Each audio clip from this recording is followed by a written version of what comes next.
What's going on, everybody? Happy Monday to you. Welcome to the Diehard MMA Podcast. I am your host, as always, Clint. We are coming off of just a god-awful weekend in the UFC. Had maybe the worst night of the entire year. Really rough to end the pay-per-view run of 2020 the way that we did. But you know what? The gods have saw fit to bless us with one more chance to redeem ourselves and get ourselves back in this game before we end this crap hole of a year. How is everybody doing tonight? Thank you all so much for hanging out with me. We've got Nick West, we've got Billy Frederick with the redhead alert in the chat. I love it. Devontae Smith, Connor Mahoney, Miles. We've got Bro Some Dad jangling all the way, baby. Let's go. DFS, my boy, in the chat. Alan Epstein, how's everybody doing? Thank you all so much for joining me tonight. We've already got 73 people in here live. You all know I love hanging out with you on Mondays. I look forward to it every single time. And you know what? I always tell people, all you're ever going to get from me is honesty, transparency. I'm going to tell you what I'm betting on. You can do with that information what you will. And after getting my ass handed to me on Sunday, it is not easy to sit in this chair in front of you people right now and take the tongue lashing that I'm going to get from some people, and I may well deserve, but we do it every single week. And I wouldn't be here if it wasn't for you guys, the good ones, the supportive ones. I love you all in the chat. Thank you very much for hanging out with me this evening. I've got my last and maybe best of my special guest run here for 2020. The man himself joining us this evening, Mr. James Lynch. How you doing tonight, my friend? Doing well, guys. Happy to be here. You know, I love doing this show. So, yeah, thanks for having me. What a way to end the year, huh? That's right. Had to save the best for last, right? All right, absolutely. Yeah, no, I appreciate having me on tonight. Always love having you, James, my friend. It's a good time, and I wanted to send us off here with a bang. You've become an absolute staple of the show. People love having you, so I had to get you back in here. Thank you for joining me on this last show. And, geez, we got, 15 fights this week? We do. Got to quickly let our audience know here tonight. I got to dart out for about 15 minutes during this stream, but I will be back. I got to do an interview with a pretty notable coach. I'll mention that. I never like to tell people who I interview because in case it doesn't happen, then I look like a dummy. So I will be taking a little bit of a break, but I'll come back. I'll still give you guys my picks once I return. But yeah, just wanted to mention that off the top in case you're like, why is Clint by himself? Did James have a bad internet connection? No, he's got other things going on, but I appreciate it, man. There we go. So everybody, James is going to hang with us as long as he can. He will dip out at some point, and then we'll get him right back in here as soon as he is able. So quick recap of last week's card. I lost everything. There you go. Let's move on. So what we're doing here is breaking down UFC Vegas 17. Like I said, 15 freaking fights on this card. So as much as I love hanging out and shooting the breeze, we got to get moving because we could be here all night on this thing. We are kicking off the first fight of the card is Rick Glenn taking on Carlton minus. Rick Glenn is 21-6, Carlton minus 10-2-0.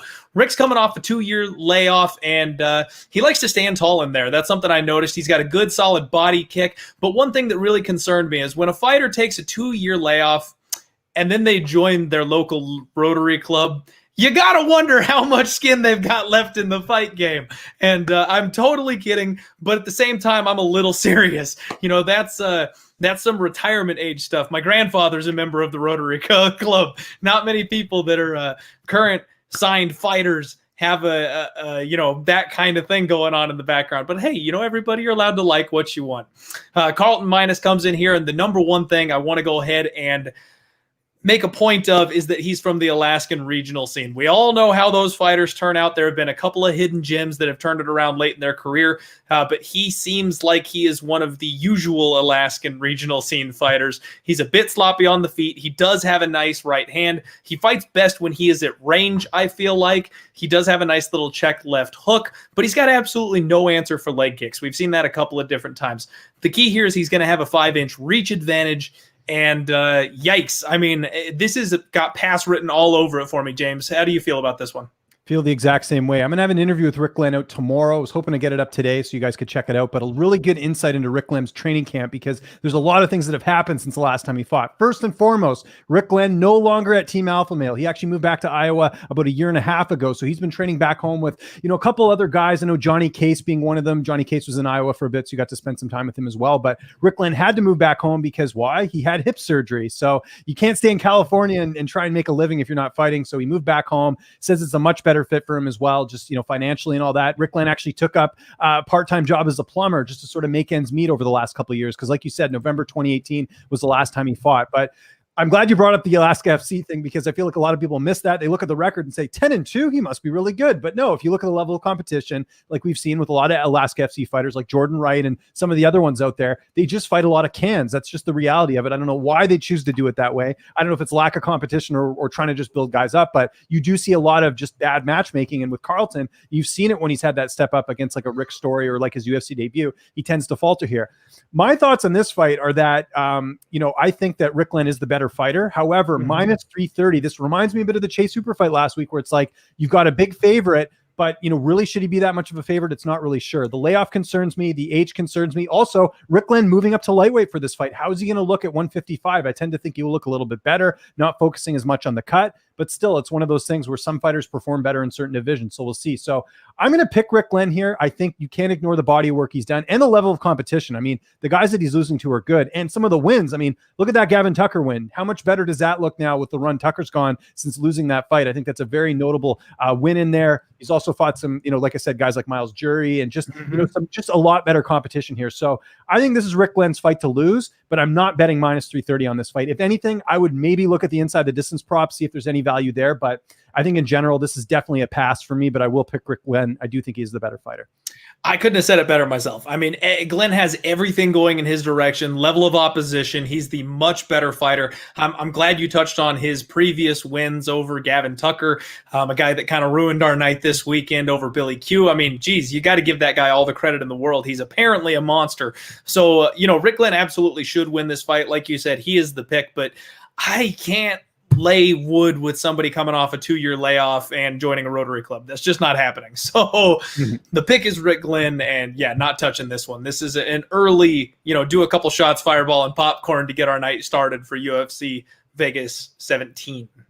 Absolutely. Just one quick thing. I did notice that Rick Glenn actually opened up as a bigger favorite. So he actually opened up at minus 375, and he's now been bet down to minus 330. So I think this is just a case of where I honestly think the odds makers have it wrong on this one. I mean, the betting public seems to have a better idea where they're seeing value on minus, but personally, I don't even think there's value on minus as the dog. Again, dog or pass, just wanted to point that out.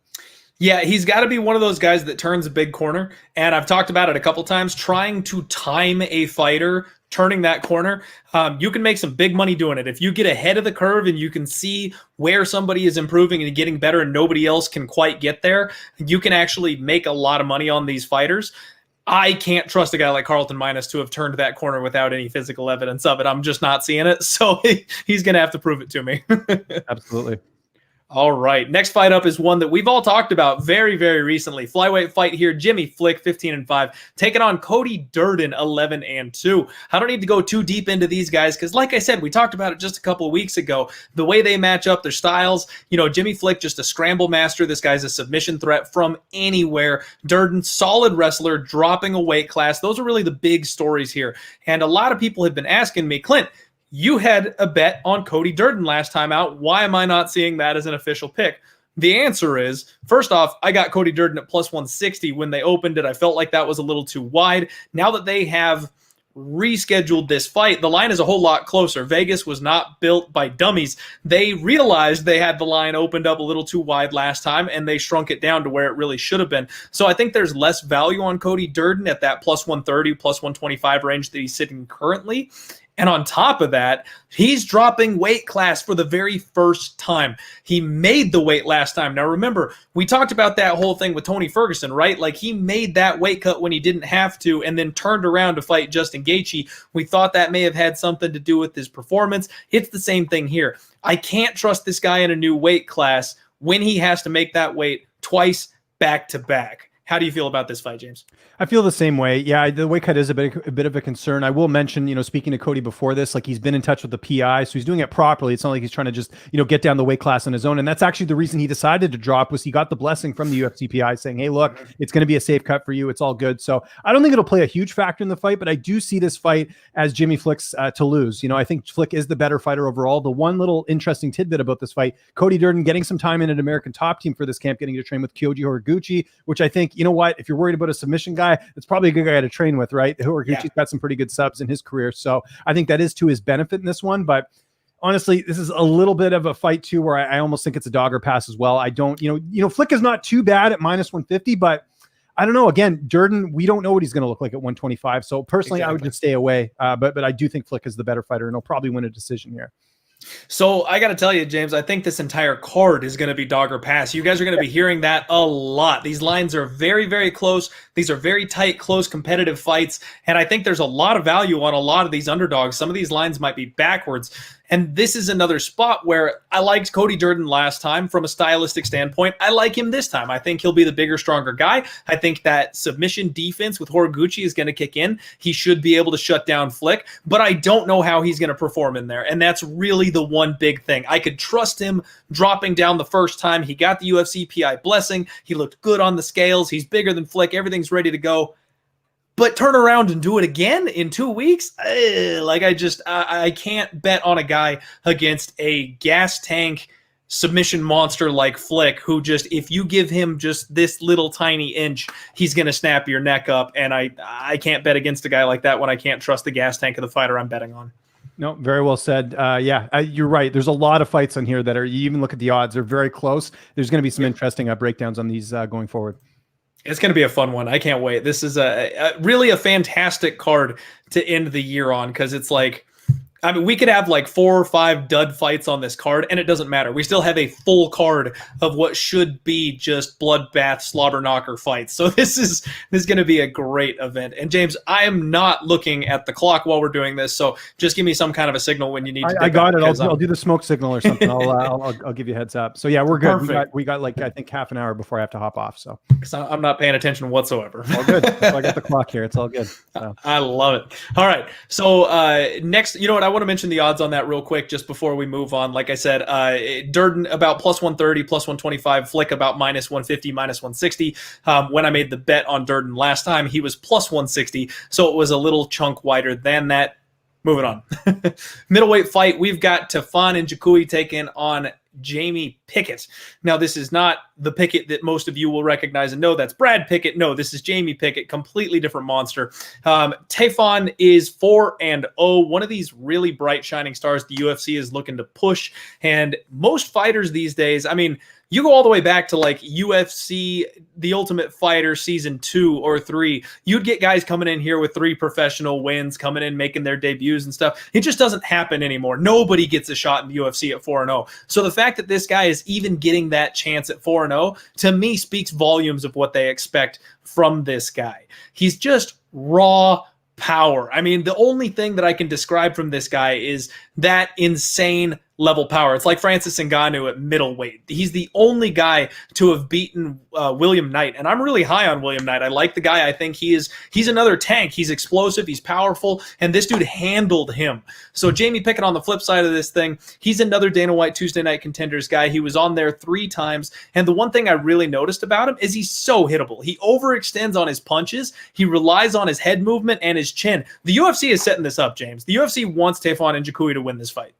They absolutely do. Yeah, no, you definitely see it. But again, this is a bit of a dangerous one in the sense that you've got a guy who's only got 4 fights against a guy who has way more experience in 15 fights in Jamie Pickett. Pickett's a guy I've interviewed for a long time. You mentioned the 3 stints on Contender Series. One fight I do want to point out, which wasn't that long ago, was actually last summer, was the Puna Soriano fight, because, Puna's a guy, leading into that fight, he was getting all first round finishes. Well, he gave his best shots to Jamie Pickett. Pickett ended up surviving and ended up going to a decision. Basically, Puna took him down. It's kind of funny actually looking back at that fight now, because Anthony Romero was a guy that wasn't awarded a contract on Contender Series for not finishing his opponent. That's what Puna did, basically. He out-wrestled him the whole fight. And not throwing any shade at Puna, I'm just more throwing shade at the contract process for Contender Series. But Pickett coming off finally a win, TKO win on Contender Series over Patty. So it's a pair of Contender Series winners going toe-to-toe here. This is another situation where I think it's a dog or pass. And I know people are going to get annoyed with saying that, but I don't feel comfortable picking a guy with 4 fights, just 2 winning records on there. I think that the guy he fought in his debut was 2-1. The next guy he fought was 1-1. Next guy he fought was 6-0, William Knight. Good win. Don't get me wrong. The William Knight win was great. But then, there's not enough data for me there to feel comfortable in making a pick. And you're right. It's just pure athleticism, pure power. But here's the thing, Clint. Jamie Pickett's never been knocked out in his career. And if a guy like Puna Soriano can't knock him out, who I think's got maybe not as much knockout power as, say a Tafon in this fight, but still something to consider, I think it's possible Pickett could survive. And if it does go a bit later, you're talking about a guy who hasn't even hit the judges' scorecards in his career. That's a bit concerning. I know it's only 3 rounds, but I do wonder as the fight goes on if that plays to Pickett's advantage, just the amount of experience he has in this fight. So I'm going to take Tafon in this fight just because I got to go with the guy who has more upside. And that definitely, I mean, you know what you're going to get with Jamie Pickett, but I do wonder if this fight goes past the first round, do you maybe look at Jamie Pickett taking over here? So that's why I think the value is certainly on Pickett in this fight, not on Tafon. So this is another one I'd probably stay away from, but I'm going to pick Tafon in the fight. I totally get that. And I have to go with Nchukwi. Like I said, he took out my guy, William Knight. I love that guy. I've been chatting with him on Instagram, actually. Really cool dude. So that one speaks volumes to me. Not because I have a personal attachment, but because he's such an awesome fighter. That's a big win in my opinion. And you're right, though. This is going to be a big, big step up in competition. He's fighting an opponent with way more experience. He's had as many losses as Nchukwi has fights. So that's something that we need to keep in mind. And we see that play all the time, is these young fighters don't quite know how to manage the fight when they're not being the hammer. So it'll be interesting to see how Nchukwi does later on in this fight. And putting on my little tinfoil, betting handicap here, I think the over 1.5 may be a sneaky look on this one, because this is going to be hyped as, look at this guy's raw power. Watch the highlight reel of him just destroying everybody. And like I said, we know his opponent Pickett is so hittable. This is going to be the first round KO.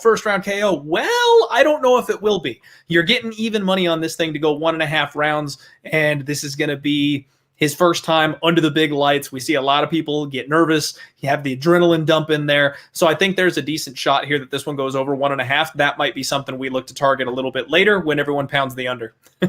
Yeah, no, I agree. And it's very rare to see 1.5 at that price, right? So it just goes to show you where sort of everyone's looking at from this fight. It's either first round finish or, the fight then gets very interesting if it goes a little bit later. So we'll keep an eye on that for sure.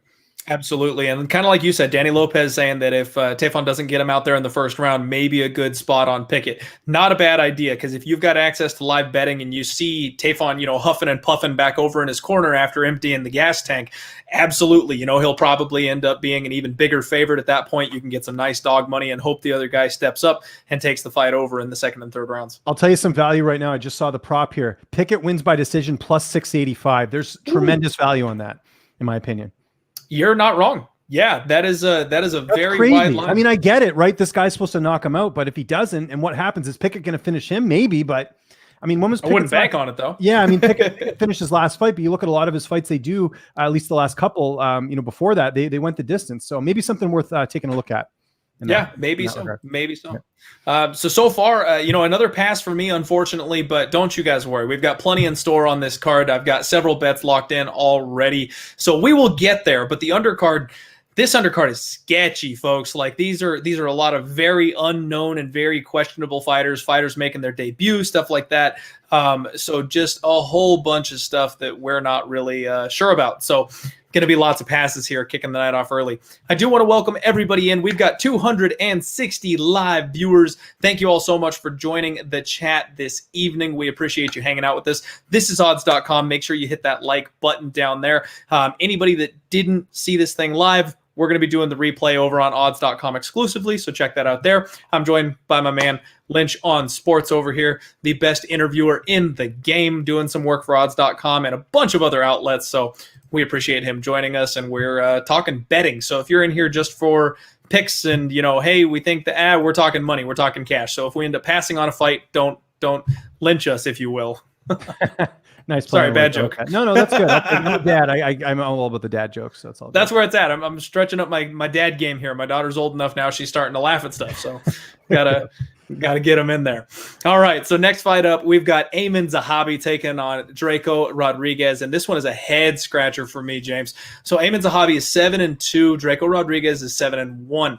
Aiemann is the younger brother of head trainer and coach Firas Zahabi. He's extremely well-rounded, but he's just not that good. He's one of these guys that is really solid everywhere, but he doesn't exceed anywhere. He's a BJJ brown belt. He has really good submission defense, good scrambles. I noticed when his opponents go for takedowns, he does a really good job of scrambling out of those and reversing and getting on top, things like that. Sharp boxing. I like his jab and how he works behind it. Drako on the flip side of this thing, extremely fast hands. He's a prospect that the UFC has been keeping an eye on throughout the last couple of years, and they've been waiting for him to have his opportunity. He hits really hard. This guy is physically strong, good ability to scramble as well. But my only question is, why is he a minus 200 favorite over Aiemann Zahabi, who has UFC caliber experience? I think they're trying to figure out where Aiemann fits at this point. I was actually surprised to see Aiemann get another fight. I know usually it's 3 in a row they cut you, but I mean, he had a really bad loss in his last fight to Vince Morales, and a guy who I think is almost borderline UFC caliber. And I love Vince. I don't mean any disrespect when I say that, but I don't think Vince is a guy that's going to be fighting for a title anytime soon. So that was kind of an eye-opener, because that fight was in Ottawa, and that was a fight that I think Aiemann was supposed to win. It was supposed to be a bounce back for him after getting knocked out by Ricardo Ramos. I've always said this about Aiemann Zahabi as someone who's followed his career for a while. He just did not get the reps in on the regional scene. Part of the reason he's in the UFC, I hate to say it, is because of that last name. You look at some of the opposition on the regional scene. I mean, he fought a guy that was, his debut was against a guy who was 0-5. Then he fought a guy who was 4-6, then 0-0, then 7-8, and 2-0, 3-1. And then the guy he beat, the guy he beat to get in the UFC was 3-1. Like, that's just not good competition, and you got to get those reps in. Here's the thing with Drako Rodriguez. Aside from the fact he's got a 7-1 pro record, he's got a 12-0 amateur record as well. So you think of that experience, and he's the younger guy here. He's 24 years old, whereas Aiemann Zahabi, 33 years old. Huge layoff coming into this one. Hasn't fought since May of 2019. I believe part of that was, has a family and sort of, doing the dad thing. I think that was part of it as well. But the talk around town, at least from a lot of his teammates that I've spoken to, is that Aiemann is very good. He's very good in the gym, but it's a matter of putting it together in the cage. So I think that's part of the reason with the matchmaking is like, hey, we got this guy on Contender Series. Can Aiemann pass this test? If he can, he's getting cut. I don't think there's any doubt about it here. So the pressure's on Aiemann, whereas Draco's just making his debut. If he loses this, he'll live to see another day here. So sort of my thoughts on this are, I think Drako should win this fight. I think he's better. I think there's more upside at this point, unless we have sort of like a Brian Ortega thing where a guy's been off for a while and he comes back and looks completely different. I don't see any reason to pick Aiemann Zahabi here. Yes, he has the UFC experience, but he's also losing to guys like Vince Morales where he should beat them. So why is he losing? It's just one of those things. So I feel better about picking Drako Rodriguez in this spot. And I actually think him right now at minus 185, I think there could be some value there. I know it's very un-Canadian of me to talk like this, but I'm being a realist here. I think Drako Rodriguez takes this fight. All right. There you go. You got a strong read here from Mr. James Lynch. This is one where that layoff really concerns me. You absolutely nailed it on your example, because I feel like Zahabi may have realized what's happening. He may have gone, look, I need some time. And if he took that time and he used it wisely, he is in the right place. He's got the right coaches. He's got the right tools. He could come back and be a completely different monster. Now, right now, we've got Rodriguez sitting anywhere from minus 185 to minus 200. You can get right around plus 165, plus 160 on Aiemann Zahabi. It opened up about plus 175. So some early money coming in on Aiemann Zahabi to get us started here. And that's I'm going to pass on this one just because I'm a little scared of what Aiemann Zahabi could look like when he steps in the cage on Saturday. I think we could see a 2.0 version of him. And if that's the case, this could be a very, very close and dangerous fight. I like Rodriguez. I like everything that I see from the kid, but I don't know skill for skill if he is that much better than Zahabi. And he seems to really be the popular pick around town right now. And James, I don't know if you saw my tweet a little bit earlier. There's a mush thing that happens with sports betting when everybody is on somebody. Something goes wrong. Something always goes wrong, and it doesn't seem to come through. And I'm kind of getting that sketchy feeling here with Drako. So I'm probably just going to lay off, even though I do pick him to win. Yeah, and let's not forget too, one other thing we didn't mention here. So you mentioned Drako as someone that's been on the UFC's radar. He was supposed to have a short notice UFC debut, if you remember this, I want to say 2 years ago.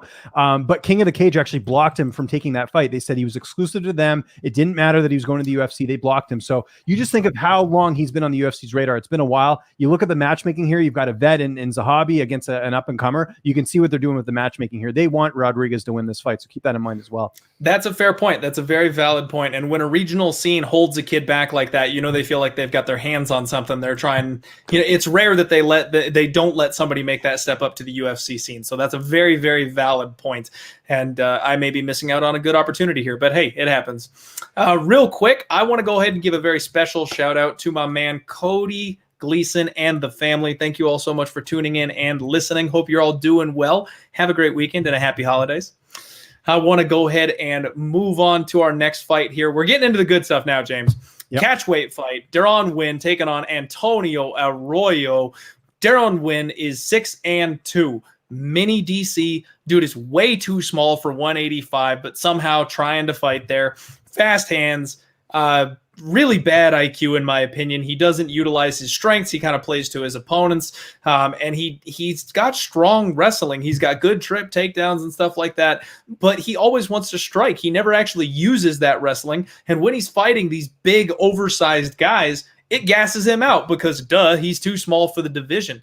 Antonio Arroyo, 9-3, coming to us off the Dana White Tuesday Night Contender Series. I love this guy. I was going to bet him in his last fight. He was matched up against your boy, Eric Anders, and I had that bet locked and loaded. Unfortunately, that fight didn't happen. He's got a very heavy offensive kicking attack, very offensive Brazilian jiu-jitsu when he hits the mat, and he's huge. He is massive for 185, very physically strong.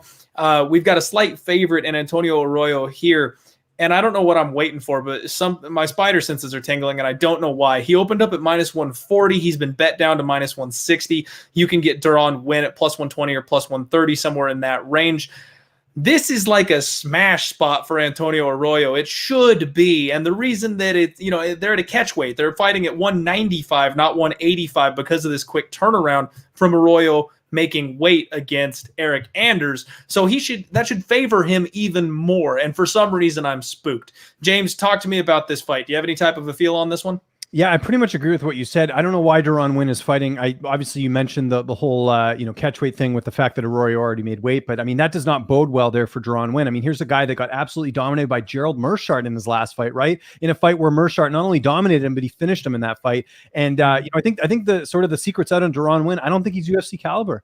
I don't. Yeah. He's got good wrestling. I think a lot of people overrated that win he had over Tom Lawler, which he fought in that Oscar De La Hoya card. Do you remember that, where he beat him by decision? And Tom Lawler had a huge layoff coming into that fight. I think they're like, oh, it's DC's buddy. He's going to do great. But it's not even like this guy's really young. Deron Winn is 31 years old. I mean, that's not like a young up-and-coming prospect that can turn it around. He's just too small for the weight class. I've seen Deron Winn in person. I was at his fight in Boston last year. And I mean, I'm not a huge guy. I'm about 6 feet tall, around 200 pounds. But I was way bigger than him. And I don't fight, but still, it's just like, I can't believe this guy fights at, middleweight and now a catchweight in this case. So unless Deron Winn decides to use his wrestling, I think there might be a chance there, because I was looking down Arroyo's resume here. I don't see a lot of high-level wrestlers. It could be something that could work in his favor. But outside of that, I don't even see any value on Winn as the underdog. I think Arroyo takes this unless he does something absolutely stupid or Deron does something crazy that we've never seen before. But I mean, this is Arroyo's fight to lose. I don't think there's any other way to look at it. And again, like I said, I completely agree. And Arroyo having his last fight against Andre Muniz, a guy that I'm very high on. He's very skilled, very talented. And I think he's a bigger, stronger wrestler than Deron Winn is. And it wasn't until the third round, when he was completely gassed out, that he wasn't able to fight off Muniz anymore. And Winn doesn't have that lockdown jiu-jitsu top game ability that Muniz does. So I don't even think he's got that opportunity there. I don't know. Everything screams to me that Arroyo should be winning this fight, and I'm not sure why I'm hesitating, because I feel like the line should be wider. I mean, they opened up this guy -140 over Deron Winn, and I feel like the opening line should have been like -175 or -180. Why did the bookies open it so short? This is, again, I've got my tinfoil hat out for this one. I feel really weird about this one, especially considering Deron Winn is one of my favorite fades in the UFC. I've bet against him every opportunity that I've had, and it's done pretty well so far because he keeps dropping the ball. So yeah, I'm going to go ahead and pick Antonio Arroyo. Don't be surprised if I end up locking that in as an official bet. But for some reason, I got to figure out why I've got the heebie-jeebies on this one. Yeah, I don't know. I mean, and honestly, like, I'm actually surprised to see Winn get another fight, which is with how he lost his last fight. Like, it was such a one-sided fight. I don't know. Maybe I have to go back and watch that one again. But I just remember Gerald being in control the whole time, and part of the reason was Gerald's so much bigger. Gerald, if you remember, was supposed to fight at Herman at 205. Like, it just goes to show you the size discrepancy. So I don't see how things are going to change here with Deron winning this fight. But yeah, there you go. Yeah. Well, and I think, you know what? I think part of what my problem is Gerald Meerschaert has a really good boxing game. So he just kind of squatted down. That helped his takedown defense out, kept the high guard up, and he boxed this kid up for 15 minutes until he opened up that submission. Arroyo's game is kicking. And that's where if Winn catches those kicks, that's going to make his takedown ability far better than it should be against other opponents. And even though he's the smaller guy, and like I talked about him getting tired taking out these bigger guys, trying to out-grapple them and wrestle them, that extra 10 pounds is going to help his gas tank too. So if he's got extra gas tank, if he's got an opponent that's throwing his legs up in the air and off balance, he might grind out Antonio Arroyo. This might get really close and really hairy. And I probably don't need to tell you, James, but we have had some horrific judging over the last couple of events at the UFC Apex. So I think maybe that's where my hesitation is coming from, is I'm worried I would get screwed on a split decision because Winn was able to control him on the ground a little bit longer than maybe he should have. We'll just see if Chris Lee is judging this card. Oh, man, I've been talking about it with my boys. If they would just release a list of the judges, they need to announce the judges beforehand so we know who's going to be involved. It's like umpires in baseball. Like if a guy has a wide strike range, that's okay. We just got to be able to plan for it. So if Chris Lee is judging, unless your opponent is finishing, don't be betting on that fight because you never know what kind of shenanigans are going to happen. I didn't get my unit on Antonio Figueiredo on Saturday because one of those asshats graded round 5 for Brandon Moreno, which makes no sense whatsoever. So all things considered, actually, that fight was so awesome it deserved to be a draw. I'll take the push. But I thought Figueiredo won 4-1. One of the judges agreed with me. The other two didn't. And I don't know how you ever argue Brandon Moreno wins round 5 in that fight. So there you go. I'm salty. I hear you. I can feel it across the screen. All right, well, let's move on. We'll keep it on this fight. Now, my first bet of the evening here, rolling up, middleweight fight between Karl Roberson and Dalcha Lungiambula. We've got Karl Roberson, who is 9-3. Dalcha is 10-2. Karl Roberson is a kickboxer who has done a good job of blending in some ground games. He's got a nasty submission offense, but he got submitted by Darren the Dentist Stewart, which in my opinion is a gigantic red flag. And all things considered, honestly, I'm just not impressed with this guy. I know there's a lot of people out there that are high on Roberson. There's some hype behind him. He did this awesome thing stepping up to take Glover Teixeira back in 2019. Everyone was so proud of him got subbed in round 1 immediately. Now we know how awesome Glover is, so we can't hold that too much against him. But he went to a split with Wellington Turman, and then he did end up choking out Roman Khabilov, but he's an 8-1 fighter who didn't come from the Contender Series or anything. So I've got a lot of questions about Karl Roberson. Dalcha Lungiambula on the other side of this thing. He's primarily been fighting, I believe, at 205, dropping to 185 for this fight, which I think makes a lot of sense. This dude is a brick shit house, and he belongs at 185, even with all that muscle and stuff like that. He was just too small at 205. He was overpowered, and I think that's a big part of his game, is being able to outpower and outstrength his opponents. So missing that size advantage up at 205 was an issue. Coming down, though, this guy is explosive. He is fast. He hits hard. He's got a judo base. He's got nice hip throws and nice trips. When he grapples, he's got good takedown entries, a strong top game. Man, I think Dalcha Lungiambula is highly underrated, and I know he got shut down by Magomed Ankalaev. That's what people are remembering most recently, but dude, Magomed Ankalaev is the dark horse at 205. This is the guy that everyone is crowning as the future champion when he just gets some more experience under his belt. 14-1, if not for Paul Craig's Hail Mary at the very last second. This guy's an undefeated phenom. I don't understand this line. I locked up Dalcha Lungiambula getting plus 230, and I love it. Karl Roberson should not be this big of a favorite over anybody, in my opinion. And honestly, I think there's something to be said for Dalcha Lungiambula by submission in this fight, because all three of Karl Roberson's losses have come by submission. This guy has a bad get-up game. He exposes his neck and his back every single time he grapples with anybody, and I think that's prime for the taking against a guy like Dalcha, especially with his sketchy takedown defense and Dalcha's ability to throw people around in the cage. Talk to me, James. How do you feel about this one? Going the other way here. I like Karl Roberson in this fight. Okay, and I have a bit of insight here because I did interview him before this fight. So a couple things I want to point out to your audience here that I don't think a lot of people know. So Karl Roberson, as you know, missed weight, I think twice or whatever. He had some serious health issues to the point of where he went to the UFC PI and they couldn't figure it out. It wasn't until he got in touch with Rutgers University, which is near where he lives and where he trains, that they were actually able to figure things out. So when I spoke to him, he said he got everything under control. He said that Vettori fight that he had to take, he was kind of pressured into doing it. He regrets that now. He says, not a chance I would take that now if I knew what was going into it with all of his health stuff. So I kind of give him the benefit of the doubt in that fight. And you talked about a couple things there, but I want to kind of counter this. And this is why I love chatting with you. It's really good here. So you talked about Dalcha's ground game. Well, his last submission win was back in October of 2014. Dalcha, I think we can agree, is not as good of a submission specialist as say a Vettori or a Glover Teixeira or a Cesar Ferrer, who are sort of known for that a little bit, in terms of their high level ground game. The other thing with Dalcha as well, he's 35 years old. It's not like we're getting a guy here who's on the come up. He's a guy that, yes, very established, but I think you know what you're going to get with him. We were sort of talking the fight before about moving down a weight class, how that's going to affect you. How's the cut going to be for him in this fight? Going down to 85, is it going to be good? Yes, he's undersized, but is it a discipline thing? Is he able to actually make the weight safely? We'll have to find that out. Whereas Roberson, he's been a mainstay here.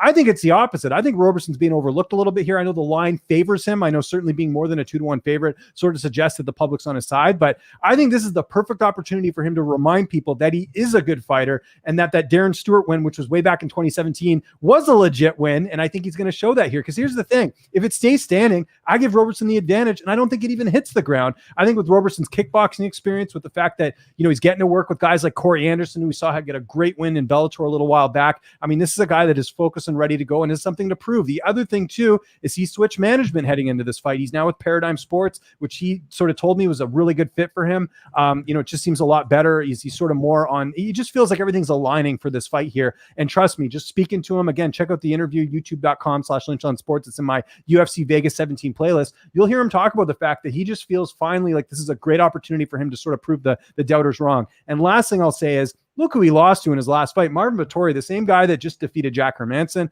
I mean, level of competition does play a role in this. Dalcha has not fought anyone close to that level in terms of his UFC experience. Ankalaev's great. I'm not going to throw that out the window by any means, but Daquan Townsend, I mean, if you look at Marvin Vettori, that's a much better opponent in terms of that. So I'm going Karl Roberson in this fight. I think the question is, can he knock him out, or is it going to go the distance?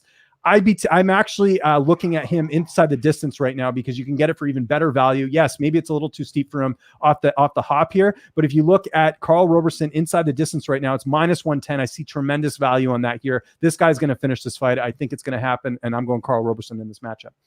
Okay. All right. I definitely like seeing the other side of the coin. I love when people disagree with me, so I can, see what other people are thinking in this spot. But man, I feel like I know what you said. I know what you mean about Dalcha being 35 years old, that, that's necessarily something that that plays in for sure, but it's also a guy that I feel like he doesn't have a ton of miles on his body. You know what I mean? He's gotten in there and gotten out. He's taken a lot of people out really quickly and decisively. So it's not like he's had this wear and tear, and he has been fighting a lower level competition for the majority of his career up until this point. So I feel like he's still got some room to improve where maybe other fighters wouldn't have. And the fact that he's dropping weight at this point after feeling the size and power of a guy like Ankalaev, I do think it's a positive sign. More often than not, I would look at a fighter late in their career switching weight classes. I hate that. I think it's a bad sign. I think it's a bad move. It means they're not confident in themselves, that kind of thing. But I think this was long overdue, and he's just gotten away with it all this time and now finally can't.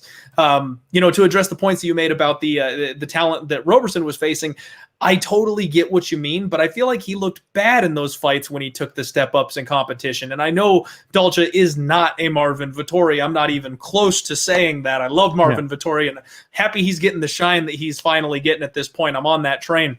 But Roberson looked out of place in that fight, besides the one moment where he tried to dive on his back and everyone went, "Oh, Roberson got Vettori's back," and everyone used that as justification as to why Jack Hermanson was going to choke out Marvin Vettori. We knew better, but it was just one flash in the pan, and then he had nothing after that point. So, like, I don't know. Karl Roberson is a guy that's got that little bit of quit in him to me, and I wouldn't be surprised if he gets some pushback from Dalcha. The cut to 185, yes, that will be a bit of a concern, but as long as Dalcha makes that cut properly, I think his explosiveness, his speed, his power, when he clips Roberson a couple of times, and especially if he hits a double leg takedown on him, I think that quit will rear its ugly head. I think Dalcha is getting counted out way too early in the UFC. We'll see what happens. This is the point I got to dart out, got to do my interview, but I will come back. When I get back, I want to, you keep me up to date of what fights you covered, and I'll give you my picks and my analysis after that. I'll do it quickly. All right, guys, I'll see you in a All right, there we go. Disagreeing with me, kick you out of my podcast. No, I'm just kidding. I'm kidding. James Lynch is doing an interview because he's the very best in the business. He will be right back joining us for the rest of the card. I want to go ahead and give the 368 live viewers a shout out. Thank you all so much for being here with me on this Monday evening. Danny Lopez, buddy, you better be talking about me. All right. So what we are doing at this point, I want to go ahead and shout out my other sponsor. We have got GOAT Capital Sports that have been with me from the get-go. I love those guys. If you're looking for picks in anything other than MMA, baseball, basketball, you name it, they take care of that. Very reasonable pricing. Give them a follow over at GOAT Capital _. Tell them Clint sent you. They love me over there. Some really good guys. There we go. There we go. Thank you, Martin. Smash the like. I appreciate it. Everyone hit that like button for me. Share this thing around. So the next fight that we have got going here is one that I am so torn on. I've been chatting. Shout out to my boy Rockstar Z. I've been talking with him all day today about this one. Women's bantamweight fight. Sijara Eubanks takes on Pannie Kianzad. Now that I'm flying so low here, let me go ahead. I'm going to give you guys something to look at just because that's what we do. There we go. Sijara Eubanks taking on Pannie Kianzad here. We've got Sijara Eubanks a -160 favorite, +140 comeback on Pannie Kianzad. And if you guys have been with me, if you're one of the OG viewers that's been following the Diehard MMA podcast for the last year or so, you know I hate Sijara Eubanks.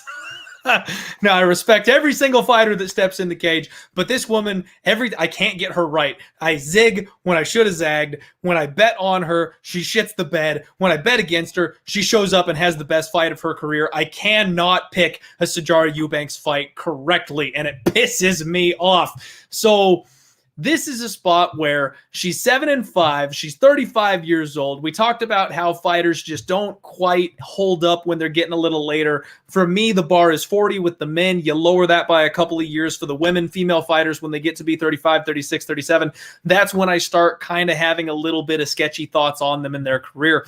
And she's nearly a 500 fighter. I mean, I know she has bright, shiny moments every time she steps in the cage, but she is 7-5. So she's just barely hanging on to a profitable record there. She did get that win over Julia Avila, my girl, but she lost to Caitlin Vieira in her last fight, and she fought way too closely with Betch Correia, who is the best fade in all of women's MMA. G Fonz, yeah, exactly. Whoever I pick, bet the other way, because you're probably going to get it right on this one. She's a tank, though, man. Sijara Eubanks, very strong, solid top game when she is willing to wrestle, heavy ground and pound. We talked before about the bad gas tank, but that's disappeared. We're not allowed to talk about Sijara's gas tank anymore. When she took that short notice turnaround, I think it was her last fight against Caitlin Vieira, she made the weight. She went 3 rounds back-to-back in 2 fights. I can't say she's got a bad gas tank anymore. I'm not allowed to. We're not allowed to do it. Pannie Kianzad on the flip side of this thing, 14-5, whole heck of a lot more experience, and she is very, very much improved over her last couple of fights. Now, my boy Rockstar Z did a video. Make sure you go check him out as well. He breaks down this fight really well, in my opinion. but he talked about how Kianzad has all the check marks in the hardware for this fight. She's got a 92% takedown defense, which is maybe a little bit inflated. The numbers kind of maybe lie a little bit in this situation, but she's improving. Nice technical striking from range, an extremely high work rate. I think she'll be able to out-volume Sijara Eubanks on the feet. My really only concern here is Sijara Eubanks and her grappling, that ability to grind, that embracing of being boring and taking her opponents down, putting them up against the fence, making them stand up time and time again. Kianzad has the better gas tank. She has the better striking. I really like her here. I mean, the only fights I've bet on this entire card have been underdogs, and I'm really looking at Kianzad as an underdog. This line opened up as a pick'em. She's plus 115, and she immediately got hit. The money has been all Sijara Eubanks headed the other way ever since, and she's getting up to plus 140. I might just sit back. I might just sit back and watch this one and see how high that line gets. Because if we're getting Kianzad up at plus 160, plus 170, I mean, Sijara Eubanks has kind of become the MMA betting darling recently. And realistically, she's 2-3 in her last 5, and she's getting older. She's nothing phenomenal. She's not great. And Kianzad is a young, hard-working, improving fighter that, in my opinion, is headed the right direction. This is a good, solid step up for her. She's 29 years old, coming into her prime. She's got an opportunity here. I don't know that I'm actually going to pull that trigger. So I see all the people in the chat. No, Clint, don't do it. No, I know.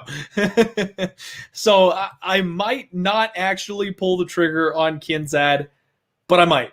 I mean, when she made her UFC debut against Macy Chiasson, that was back when Macy was just so big and so, so much more powerful than everybody else. She gets choked out in the second round. Okay, it is what it is. But since then, she lost to Julia Avila, the Raging Panda, who we're all super high on. But she's got back-to-back wins over Jessica Rose Clark and then Betch Correia. We cashed in on her against Betch Correia, so I'm kind of feeling myself riding her here a little bit. I don't know. We'll see. We'll see what happens. I'm going to go ahead and say we put a pin in that one. G-Fonzie might be right. Might be a fireball spot. MMA Sports Better telling me to do it. We'll see. Danny Sejo, yep, fireball and popcorn. I don't know. So I'm close to it, but you guys know me. I'm a value hunter. The wider this line gets, the more enticed I'm going to be to go ahead and put money on her here, because I think she's being a little bit disrespected. And if she gets anywhere near that 2-1 range, she gets up to plus 170, plus 180, something like that, that's just wrong. And we have to punish the bookies for making those kinds of moves. And that's what we're going to aim to do. Next fight up, we have got what I believe is the final fight on the preliminary card. The man himself, Belal Muhammad, taking on Dhiego Lima. This is one hell of a fight, in my opinion. So Belal Muhammad, 17-3-0. Dhiego Lima is 17-7-0. Welterweight fight.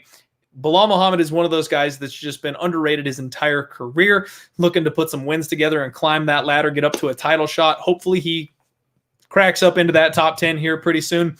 Extremely well-rounded. I love everything Belal does. Strong offensive grappling, always throws in combinations, doubles up on the jab. That's something that's highly underrated in my opinion. Good, strong body lock. He's willing to GSP it. He embraces the grind. He takes people down. He makes it nasty, makes it ugly, and then he'll take that submission whenever you provide him the opportunity to. Dhiego Lima, nice footwork. This dude circles really well. He's light on his feet. Good, sharp boxing, fast hands. And one thing that really jumped out to me about Dhiego Lima is that he got out-hustled by Court McGee. And it wasn't that long ago that it happened.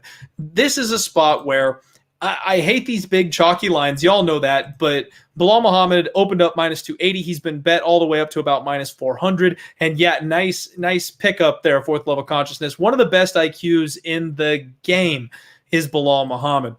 Dhiego Lima is a guy that I don't necessarily want to look past. He's on a nice little 3-fight win streak, but 2 of those wins are coming via split decision. He very easily could have been the other way. He's got 3 losses in a row, 3 wins in a row, those 2 by split. I mean, he could be 1-5 in his last 6 if one judge goes the other direction. And like I said, that Court McGee, he won that fight via split decision. I actually thought maybe he lost that fight. And Court McGee is an old and busted version of Belal Muhammad. Anything Court McGee does, Belal Muhammad is going to do that much better. So I got to pick Belal Muhammad to win this fight here. Whether he gets it done inside the distance or just grinds on it by decision, I'm not sure. I think there's an opportunity for him to win here inside the distance. Dhiego Lima has been submitted. He's been knocked out 4 times in his career. The most recent one of those in 2016, though, so it's been a little bit. He's got a lot of fight miles on him, though. He's one of these guys that's been around forever. Long amateur career, long professional career, way too old at 31. That's not really his fight age, if you know what I mean.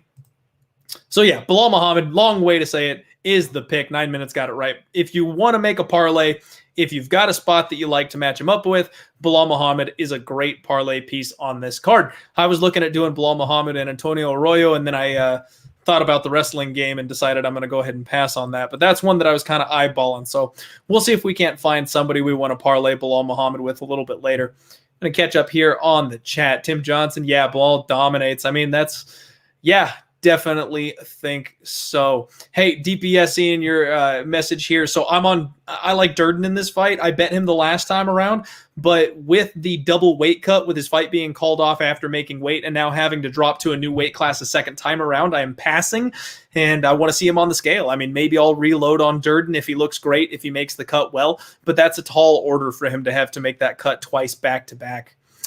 All right, Belal by KO. Let's see here. What else do we got? Belal by decision. Yeah, I think we're all pretty much in agreement here. Oh, Lordy. We're all in agreement here that Belal should get this done. It's just a matter of how he does it. All right. Here we go. Moving on over. It is main card time, folks. Can you believe it? We've been talking this long, and it's just now main card fight. We still have like 7 or 8 fights to talk about. This card is going to be redonkulous. Oh, what a one to end the year on. Plus, with these mismatches, I always try to tell you guys, so the fights with the slightly lower level of MMA, it's finishes. Finishes all day, because somebody's got that hole in their game and the other one manages to find it and exploits it. It's going to be a banger of a fight card, and I can't wait. Charles Yorn, what's up, buddy? How you doing tonight? Let's go. Anthony Pettis taking on Alex the Great White Morono. Now, if you follow me on Twitter, you already know how I feel about this fight. Anthony Showtime Pettis is a former lightweight title holder in the UFC. He's the guy that knocked out Ben Henderson, but he is 2-3 in his last 5. He got a lucky fluky punch where he knocked out Stephen Wonderboy Thompson back in 2019. One that we cashed in on, catching that fluke.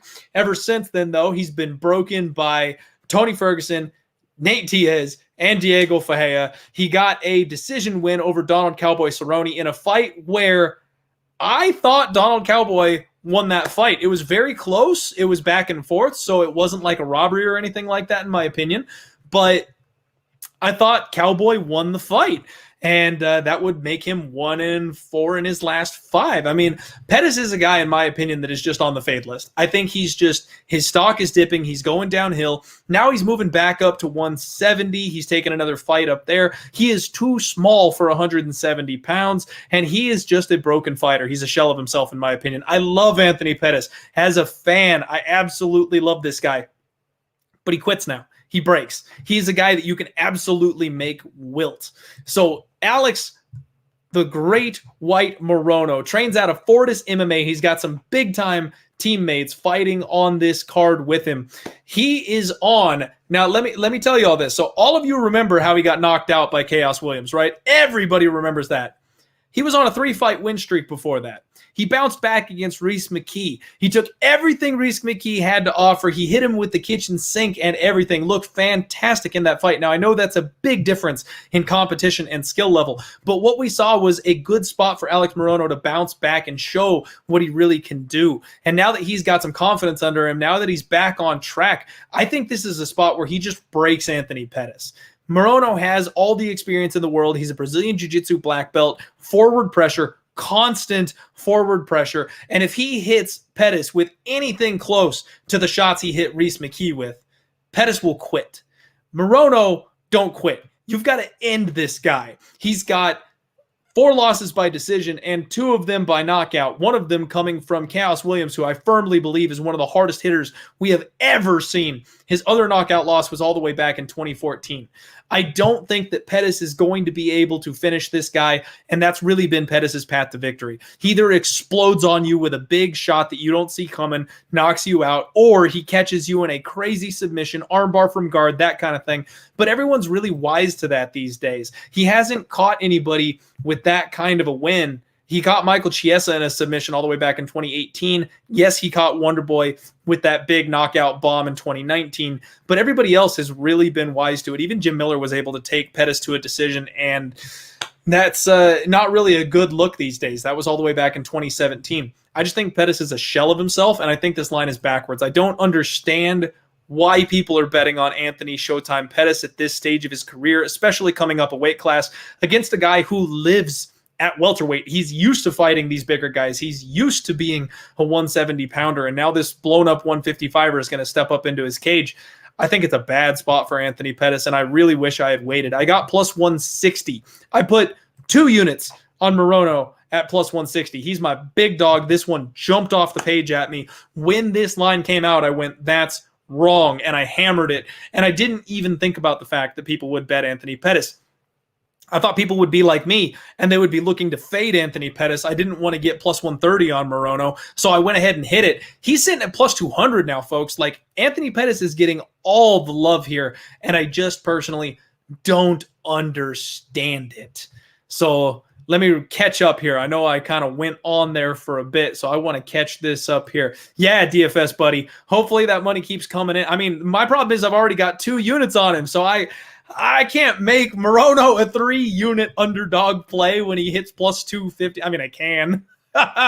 Maybe that's a game time decision. If we win the first couple bets of the night or something, Morono's just going to be my Hail Mary to get me out of the hole here for 2020.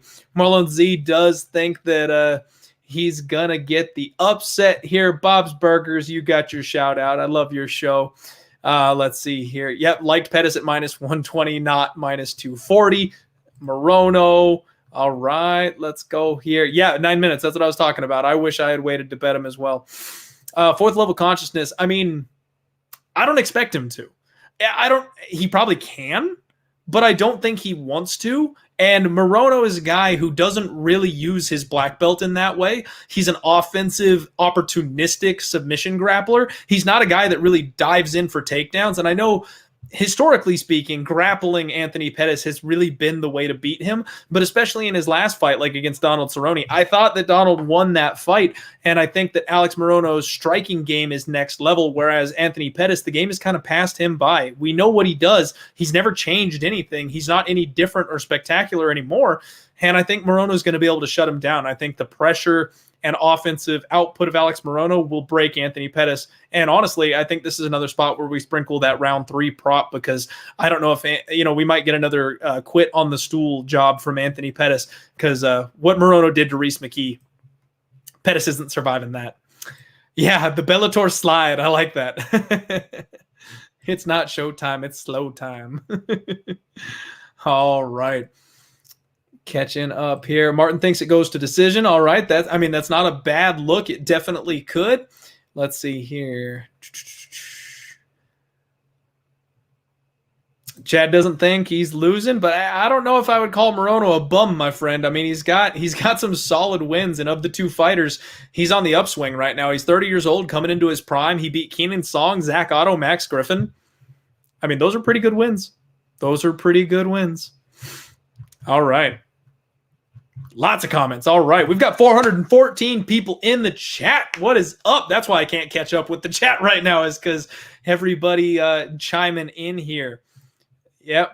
There we go. Cousin Judd in the house. Thompson, Pettis, and Aldo all trying to hold that off. You know what? I'm glad you brought that up, because I wanted to talk about this. This really feels like this whole card is the changing of the guard, in my opinion. We've got a couple other spots on this evening where it's old school versus new school, and I just feel like we are seeing the new school take over. I really feel like we're going to see a lot of those in the spot. All right. Thank you, 4th level. I appreciate you, my friend. Anton, yeah, Morono's chin, I mean, That's that's a valid point. I forgot about the Nico knockout. You're right. But I mean, let's look at the guys that are knocking him out. Like Nico has ungodly power, and so does Khaos. To come back from the knockout from Khaos and then go to war for 15 minutes with Rhys McKee, I think he's answered those chin questions. I think you have to have that special power to knock out Morono. And maybe prime Pettis had that power. I don't think current Pettis has that power. So I don't know. We'll see. Let's move this show along, folks. We've still got a lot of fights to talk about. So far, I believe we've got 2 bets that are locked in. We've got Dalcha Lungiambula at plus 230, 2 units on Alex Morono at plus 160, and I will cry when Morono wins because I could have had 2 units on him at plus 200, and that would have been a much, much nicer cash. Yeah, Kevin the Carrot knows what's up. Do me a favor, smash that like button. Smash the like button.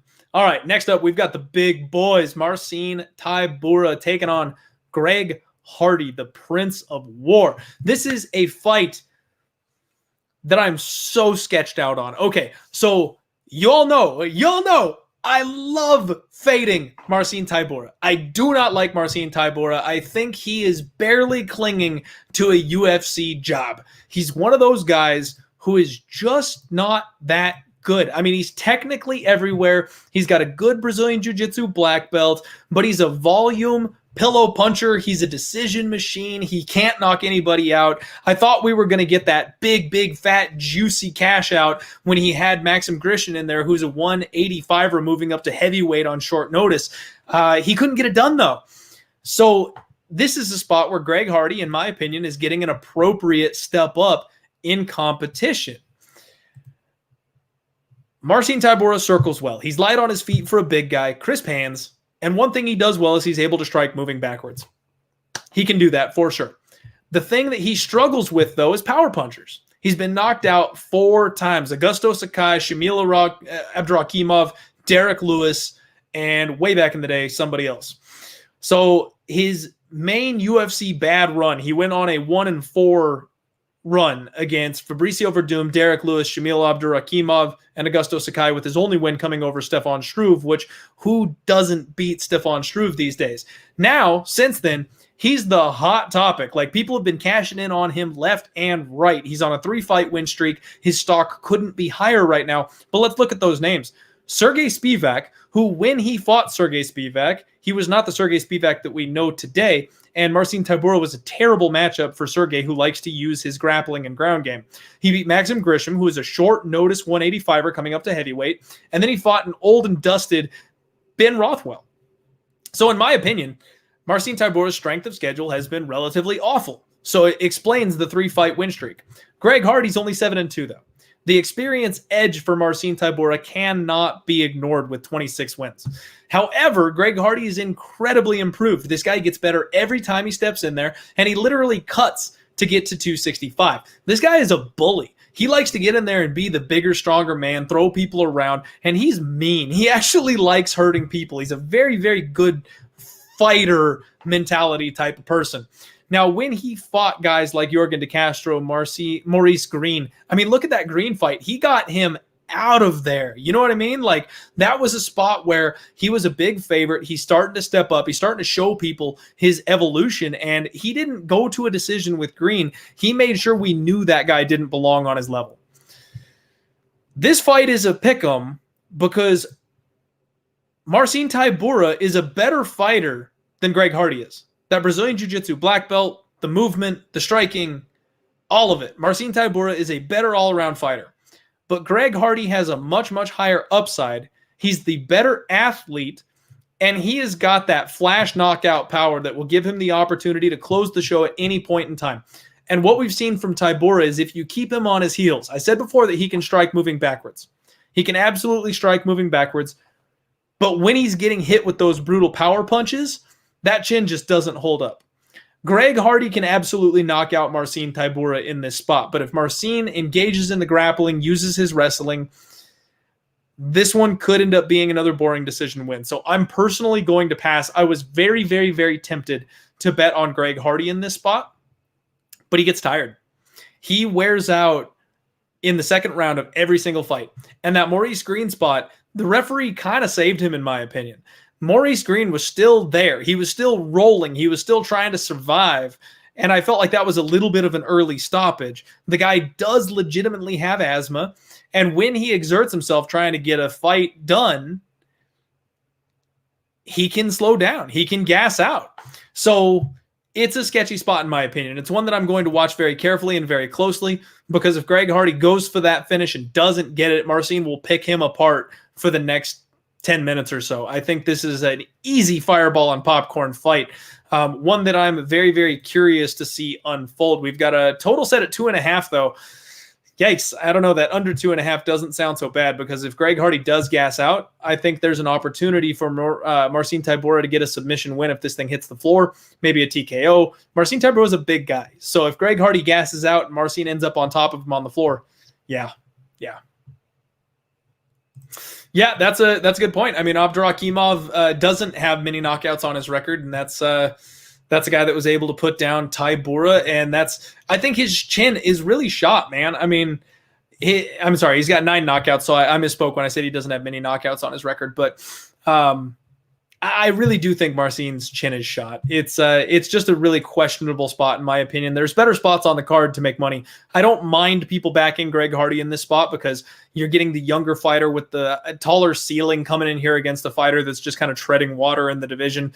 But I can absolutely see spots where Marcin could get this thing done. And with the fight being lined at a pick'em with Greg Hardy being a slight favorite, I don't think I want to take that shot personally. Yeah, and see there, Rick, right there. Uses his wrestling, take him down, drain that gas. Totally possible. Totally possible. All right, there we go. Getting caught up here. Kevin thinks it's going to be a first-round KO. I mean, like I said, I feel that chin issue. Yeah, he might. I mean, he's super athletic. He's super fast when he wants to be. He can absolutely close that distance and crack. Maybe we just look at Greg Hardy by knockout. Maybe that's not a bad spot to go ahead and find a little prop on Hardy inside the distance. You're not going to get paid super well on it. Yeah, he's about plus 135 right now, so you're not going to get much there. One thing I'm very pleased to announce is that we have the return of James Lynch here on the show. 434 viewers. You just got treated here. James Lynch back on the program. How you doing? Thanks for having me back. I got a different shirt on. I had to look a little bit professional. I just interviewed Tyson Chartier, guys. Calvin Cater's coach, Rob Font's coach. Ooh. Just got some insight. I can kind of add that into the conversation when we get to that fight. So the last I heard, you're on the Greg Hardy fight. So I'll quickly go over my picks and maybe get some thoughts on this here quickly. I like Sijara Eubanks against Pannie Kianzad. I like Belal Muhammad against Dhiego Lima, although I think the line's a little too high on that one. I like Morono as the underdog against Anthony Pettis. Curious to get your thoughts on that. Maybe we can chat about that later. I like Dylan Roberson over Santos, and I like Hardy, but I think the value is on Marcin Tybura active. So you and I have only missed on one spot, and we actually, I'm going off the UFC page here, so we haven't talked about Jillian Robertson just yet. We'll hit that one next. But I did pick, I'm tempted on Pannie Kianzad in that fight. I think that fight is really, really close, and especially Sijara Eubanks is getting a lot of money coming in on her. That line is getting wider. I feel like there's some dog value again, dog or pass spot for me on Kianzad. Haven't bet it yet. We'll see how wide the line gets. Everybody agreed on Belal Muhammad. We all think that he should just absolutely roll here. I am picking Alex Morono. That was the one spot on the card that jumped off the page at me, James. When he opened up as a plus 160 underdog, I hammered it for 2 units on the bet. It's my big bet for the night, and I cannot believe that he's plus 200 now. Like, I'm so flustered at the fact that I missed this line move, and now he's an even bigger underdog, and I could have a smash spot on an underdog that I think should be close to a pick'em. I don't know how and why people are betting Anthony Pettis in 2020. And then I'm going to say Greg Hardy, but I think this fight's a pass just because Marcin Tybura is the better, all-around fighter. And Greg Hardy could knock him out. We've seen Tybura have chin issues, and that's really his path to victory here, in my opinion. But it could look a lot like the last time Greg Hardy stepped up, and he could just get picked apart for 15 minutes by the more fluid striker. So the case with Hardy, in my opinion, of still being a little bit too green. He's the better athlete. That's kind of the way I described it on my podcast this morning, where, Hardy's always going to do well in the heavyweight division, but just because he's such a good athlete, doesn't look like one. Obviously, he's got a bit of a gut, I think, but in general, his speed and his power, that's going to give him, wins over like a Mo Green and some of these other guys in this division. But, Tybura is tricky just because he's been in there with the best, right? So, and you talked about the well-roundedness. If he doesn't get finished early on, it could get very interesting if it goes to the judges' scorecards. That's also a quick thing on Alex Morono. One of the things I don't see a lot of people talking about is his teammate Diego Ferreira beat Anthony Pettis earlier this year. That is a huge advantage in his case there. And you've got a coach who's in Saif Saud who's already prepared for Anthony Pettis, knows his ins and outs. I know that was at 155, but with Alex Morono, he's just a tough guy to put away. The Khaos Williams fight, I interviewed Alex Morono before this fight, and he talked about how losing to Khaos Williams, it kind of put things in perspective on him on what he needs to work on. And are you going to have a better training partner than Geoff Neal heading into a fight like this, who's headlining this card? I mean, come on. Like, Alex Morono in some ways is having a tougher training camp, working with Geoff Neal than he is fighting Anthony Pettis. So that's why I like Morono there as well. So just wanted to mention that on top of it. Yeah, steel sharpens steel. I love that. And honestly, I'm glad you said that because it's something I forgot to mention. I did mention that he comes from Fortis MMA, one of the best gyms in the world right now. But the fact that his training partner is main eventing, those guys are going to be pushing each other. Those guys are going to be peaking all at the same time. And I did forget to mention, it's one of the things that made me make the bet, but I forgot to talk about it on the show, was his teammate actually having just prepared for Anthony Pettis. That's always a nice little feather in your cap, something to push you a little bit in this spot. Like I said, I'm just pissed off that I butchered the line. I should have waited, and I just never could have guessed that people were going to back Anthony Pettis here. Yeah, no, I agree. We'll see what happens in the fight. But yeah, I think, and then the other thing is the pressure, right? Pettis loses this fight, I think he's gone. I think he's going to Bellator with his brother. Morono doesn't really have to worry about that. I think if he loses, maybe he gets cut, but probably not, right? Like, he's a guy that's still relatively young. He's exciting. Why wouldn't you want to keep a guy like that around? He doesn't have a big paycheck in terms of his contract. Pettis does. So that makes him susceptible to getting cut. So I think that's another sort of caveat against him. Dana White's been talking about those people that are going to get the axe. And I think there definitely is something to be said for the veterans who are just not really showing out that much anymore, that have a big paycheck. And I think Pettis, part of him wants to go to Bellator, man. He doesn't want to be the champion anymore. He's running off to 170 for fun, exciting fights. Like, he belongs in Bellator at this point. And you just nailed it too. Alex Morono, someone was asking about his chin. I know we got to move on because I already broke this one down. Yeah, but, he got knocked out by Khaos. I think Khaos has ungodly power. I think that was just a freak incident. And he showed us in that Reese McKee fight that his chin is just fine. And with that kind of pressure, I don't expect Pettis to be able to withstand that kind of offensive pressure for 15 minutes. He just breaks these days. He's not in it for a long time fight. I agree. Oh, shout out to my guy MMA Locker Room though, saying Pettis just signed a new deal 3 months ago. That is interesting. That's true. Interesting. That's true. However, I think with these cuts, I think that's sort of been something they just came to the conclusion to recently. So, I mean, just because he has 3 fights doesn't mean they can't just cut him there. But that does obviously save him a little bit here. Definitely. All right. So we went a little out of order there. We went back to the Alex Morono Pettis fight. We already talked about Hardy Tybura. Jillian Robertson, Talia Santos. Almost butchered that name. Sorry about that. Y'all know me. Absolutely love Jillian Robertson. She was the first fighter to come on my show and give me an interview, and I've been following her career very closely ever since. Love her skill set. Love her killer instinct.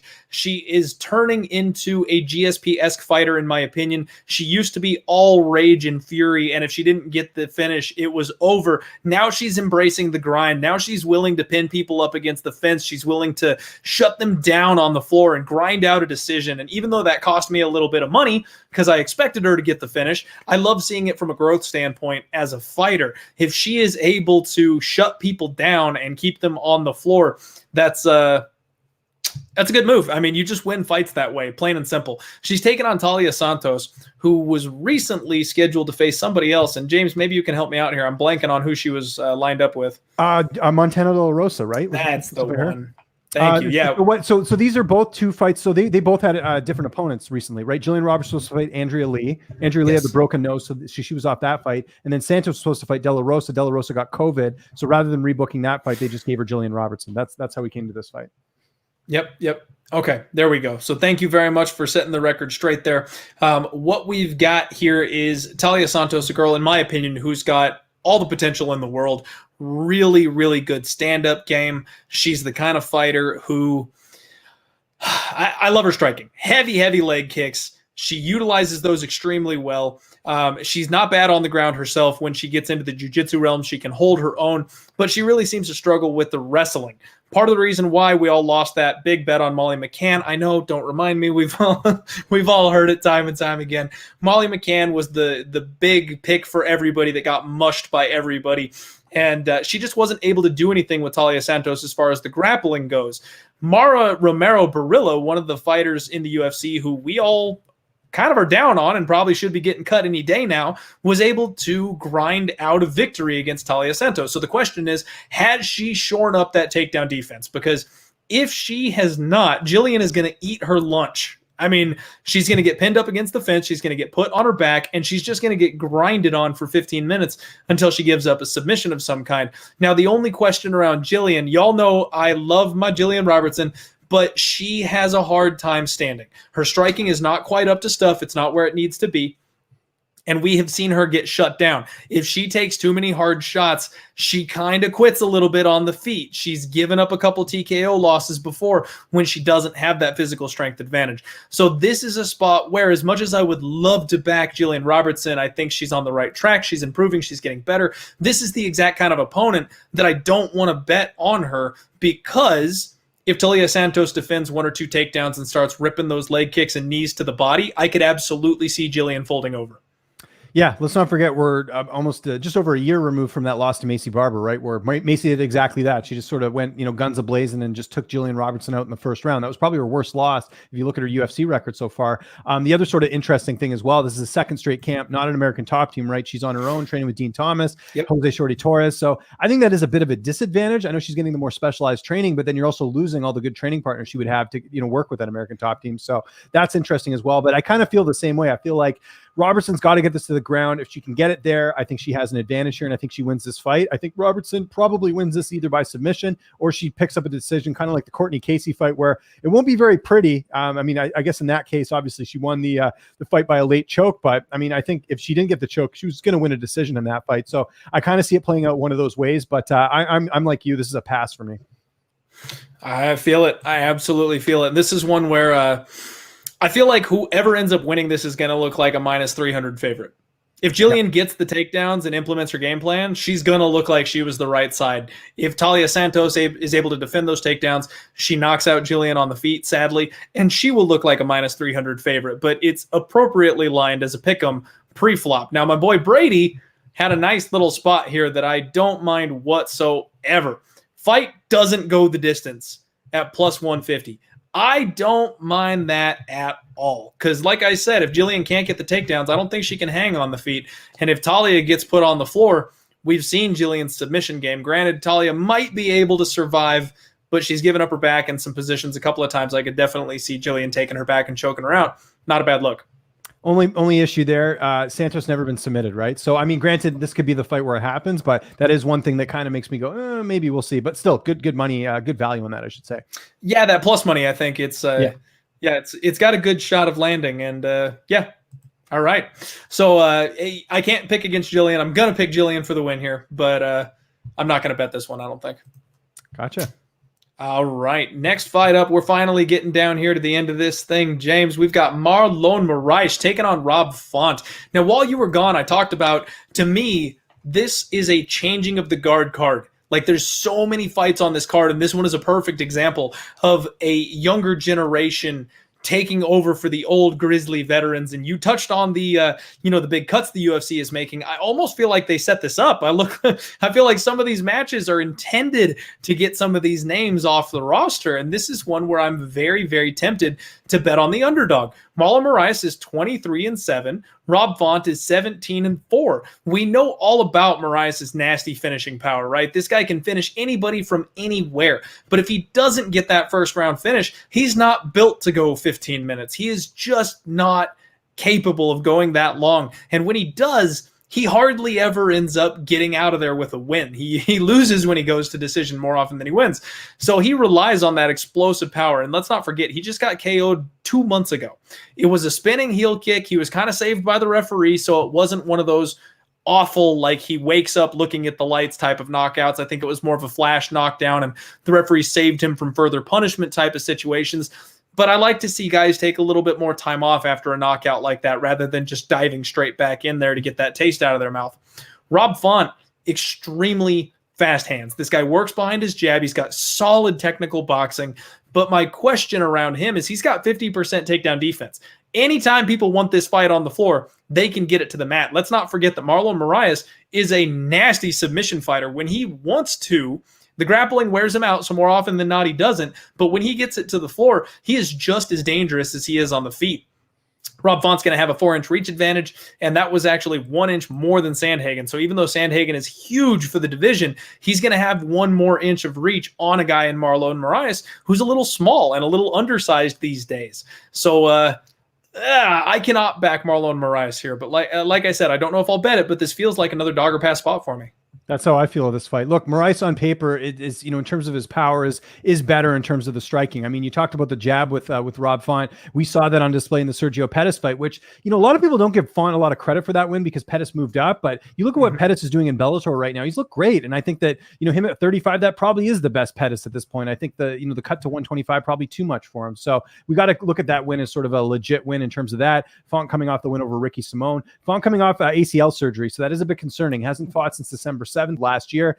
So that is one thing that he's coming into this off a very long layoff. But saying that, you're fighting a guy in Marlon Moraes, so all the pressure's on him. If Marlon loses this fight, he's out of the contender spot. He's officially not a contender if he loses this fight, in my opinion. He's supposed to beat Corey Sandhagen in his last fight. One of the things that he struggled with against Corey Sandhagen was the height and reach. And, Font's similar. You mentioned Font's going to have a height advantage. He has a longer reach than Corey Sandhagen. If Marlon can't get on the inside, it's going to get very interesting in this fight. Now, you mentioned the submission game. That is something where it could get interesting because you know what? I know it was a couple of years ago, but that Pedro Munoz fight, that was a first-round submission loss for Rob Font. That is a bit concerning in this one. But I just spoke to Tyson Chartier right now. He said I asked him, I said, what is the biggest takeaway you've had with Rob? And granted, we're getting this from the coach, so obviously very biased, but what was the biggest takeaway that you had from Rob being off this year? And he says it's his confidence. He said that one of the things with Rob is that he was able to go be in Calvin Kattar's corner for all of his fights, right? The Zabit fight, the Jeremy Stevens, and then obviously the most recent one against Dan Ige. And he got to sort of learn from that and see some of the things that Calvin went through and use that himself. So the big thing that Tyson sort of told me was that the confidence level of Rob's really high. And you got a guy in Rob who's got an extreme amount of confidence against a guy in Moraes who might be second guessing himself. He switched camps. He has yet to get a win under American Top Team right now. So it's kind of interesting to see sort of what is going to happen. Actually, I might be wrong about that. Maybe he did pick up a win under when he fought Aldo. I think that might have been American Top Team, but still, you get my point is that, Marlon has struggled recently. So we will see what happens in this fight. I think that I am going to pick Marlon in this fight, but if you're going to bet this, there's absolutely value on Rob Font because we don't know what Rob we're going to get, right? A year off, he could look better. The surgery could mean, maybe he's fixed up some things. Maybe he doesn't have to worry about that. That's a dangerous thing for a guy in Marlon who needs to win this fight. Like I said, there's no pressure on Rob here. He loses this fight, he'll live to see another day here. They like him. He's an exciting fighter. He'll be around. Marlon's not getting cut, but I just mean that the pressure of being a champ, you think he was, a couple rounds away from beating Henry Cejudo. Had he hung in there and not gotten finished, I mean, that's got to sting. And now you're fighting a guy who's ranked way lower than you. Rob's got all the leverage in this fight in terms of the rankings and stuff. So, like I said, dog or pass for me, but I think I got to pick Marlon in this fight. Okay. All right. I can absolutely see that. And this is one where I'm hoping maybe the bookies are not quite on the same page as me. And I'm taking a look at maybe trying to snipe Marlon Moraes by submission. I know that's going to be nice and juicy here. We haven't seen his ground game much at all recently. And looking to get back in the win column, he's going to need to pick his opponent apart where he's weak. And if Font can be taken down, Font can be submitted, that's something that Marlon Moraes can exploit. The other option, in my opinion, is bet on violence. This one's set at 2.5. The under 2.5, I think, is plus 110. And I think this is another great spot for it. I know it's only 15 minutes, but if Marlon Moraes goes out there and doesn't get this thing done in round 1, he's probably going to edge off. And Font is a guy that gets stronger as the fight goes. He will turn up the volume, very similar to a Corey Sandhagen, and he might end up getting him out of there before the end of the fight. I don't mind the under look in this one at all. That's a great point. Yeah, I think the key in this one might be the prop bets. If you can kind of figure out some math, whether you take, because I think if Font wins, I don't know if it'll be a stoppage. I think it might end up being a decision. So maybe you look at Font by decision. Maybe you look at Moraes by submission. I don't know. You can get a little bit creative with that, but there is like I said, it's a tricky fight, guys. I'd be very careful about this one. I just don't trust Marlon Moraes as far as I can throw him as far as decisions go. I know he's got 7 decision wins, But in the UFC, that's just not been the story. You know what I mean? He went to that split with Jose in 2019, but that's such an outlier. Every other fight has been TKO, submission, KO. Like, his only other decision before that was 2017 against John Dodson, and then Rafael Assunção. Every single decision he's gone to has been a split. Yeah. So like you don't want this fight going the distance if you're betting on Marlon Moraes. So yeah, might sprinkle a couple of crazy props on this one. Might bet the under. Might just be an altogether pass. Yeah, I agree. All right. Next up, we have got one of my favorite fights on this card. Welterweight tilt between Michel Pereira taking on Khaos Kalen Williams. Michel Pereira is 24-11. Khaos is 11-1. And this is a spot where I'm going to keep this simple, folks. I've said it a couple times. If you follow me on Twitter, you already know I got in early on Khaos Williams, and I am going to bet this man until they make me stop. So I bet on Alex Morono against Khaos Williams when he came into the UFC. I rate Alex Morono higher than a lot of people probably do, but he's 1-4 in his last 5. I'm doing quite well being able to rate him higher than most others. And the fact that Khaos Williams was able to flip him off like a light switch really stood out to me. We backed him against Abdulrazak Al Hassan, a guy who has never been finished in his MMA career before. The UFC's finishing darling. Everyone was so excited to have him in there, and Khaos blasted him in 30 seconds. Now, I know it's not always a good thing to jump on the hype train. You don't want to get caught with your pants down following the guy that just is lighting up everybody. But I honestly think that Kalen Williams is improving. I think he's headed the right direction, and that God-given power that he's got is such a game changer. He's taking on Michel Pereira, who's another guy with crazy power, crazy athleticism, but one of the worst fight IQs I have ever seen in my life. The stuff he does in the cage is just nuts. He'll do backflips, spinning stuff. He dances around. I mean, I see a lot of love out there from Michel Pereira, and it's weird because it almost feels like this is hype train versus hype train. I don't think people realize how good Khaos Williams is because we've only seen him for such a short amount of time. But everything he does right. Like, you see those little flashes when he does make his move. It's pinpoint accuracy with those fists. And I think he's got an opponent who's going to look to do something stupid at some point, and I think he catches Michel Pereira when he makes that bad move. Now, Pereira, people are like, oh, he put it together against Aleem Madaev, choked him out in the 3rd round. Like, Aleem Madaev was a complete bust. Dude went 0-3 in the UFC. He's done. He's gone. He's cut. Before that, he goofed off against Dhiego Sanchez and got DQ'd for an illegal knee in the 3rd round. Yes, he was winning that fight. Yes, that was my bet of the year back in February. But he couldn't even finish a broken and withered old Dhiego Sanchez, taking the fight seriously and calmly. Then, before that, in his 2nd UFC fight, he got ground out by Tristan Connolly. Like, there is lightweight. Exactly. There is nothing to like for Michel Pereira, in my opinion. And getting plus money again on Khaos, I'm betting this guy until they make me stop. I've got plenty of extra units in my back pocket from him specifically. I'm free rolling here on Khaos. I'm going to bet him. And after he knocks out Michel Pereira, I'm going to bet him the next time too. How do you feel about this one, James?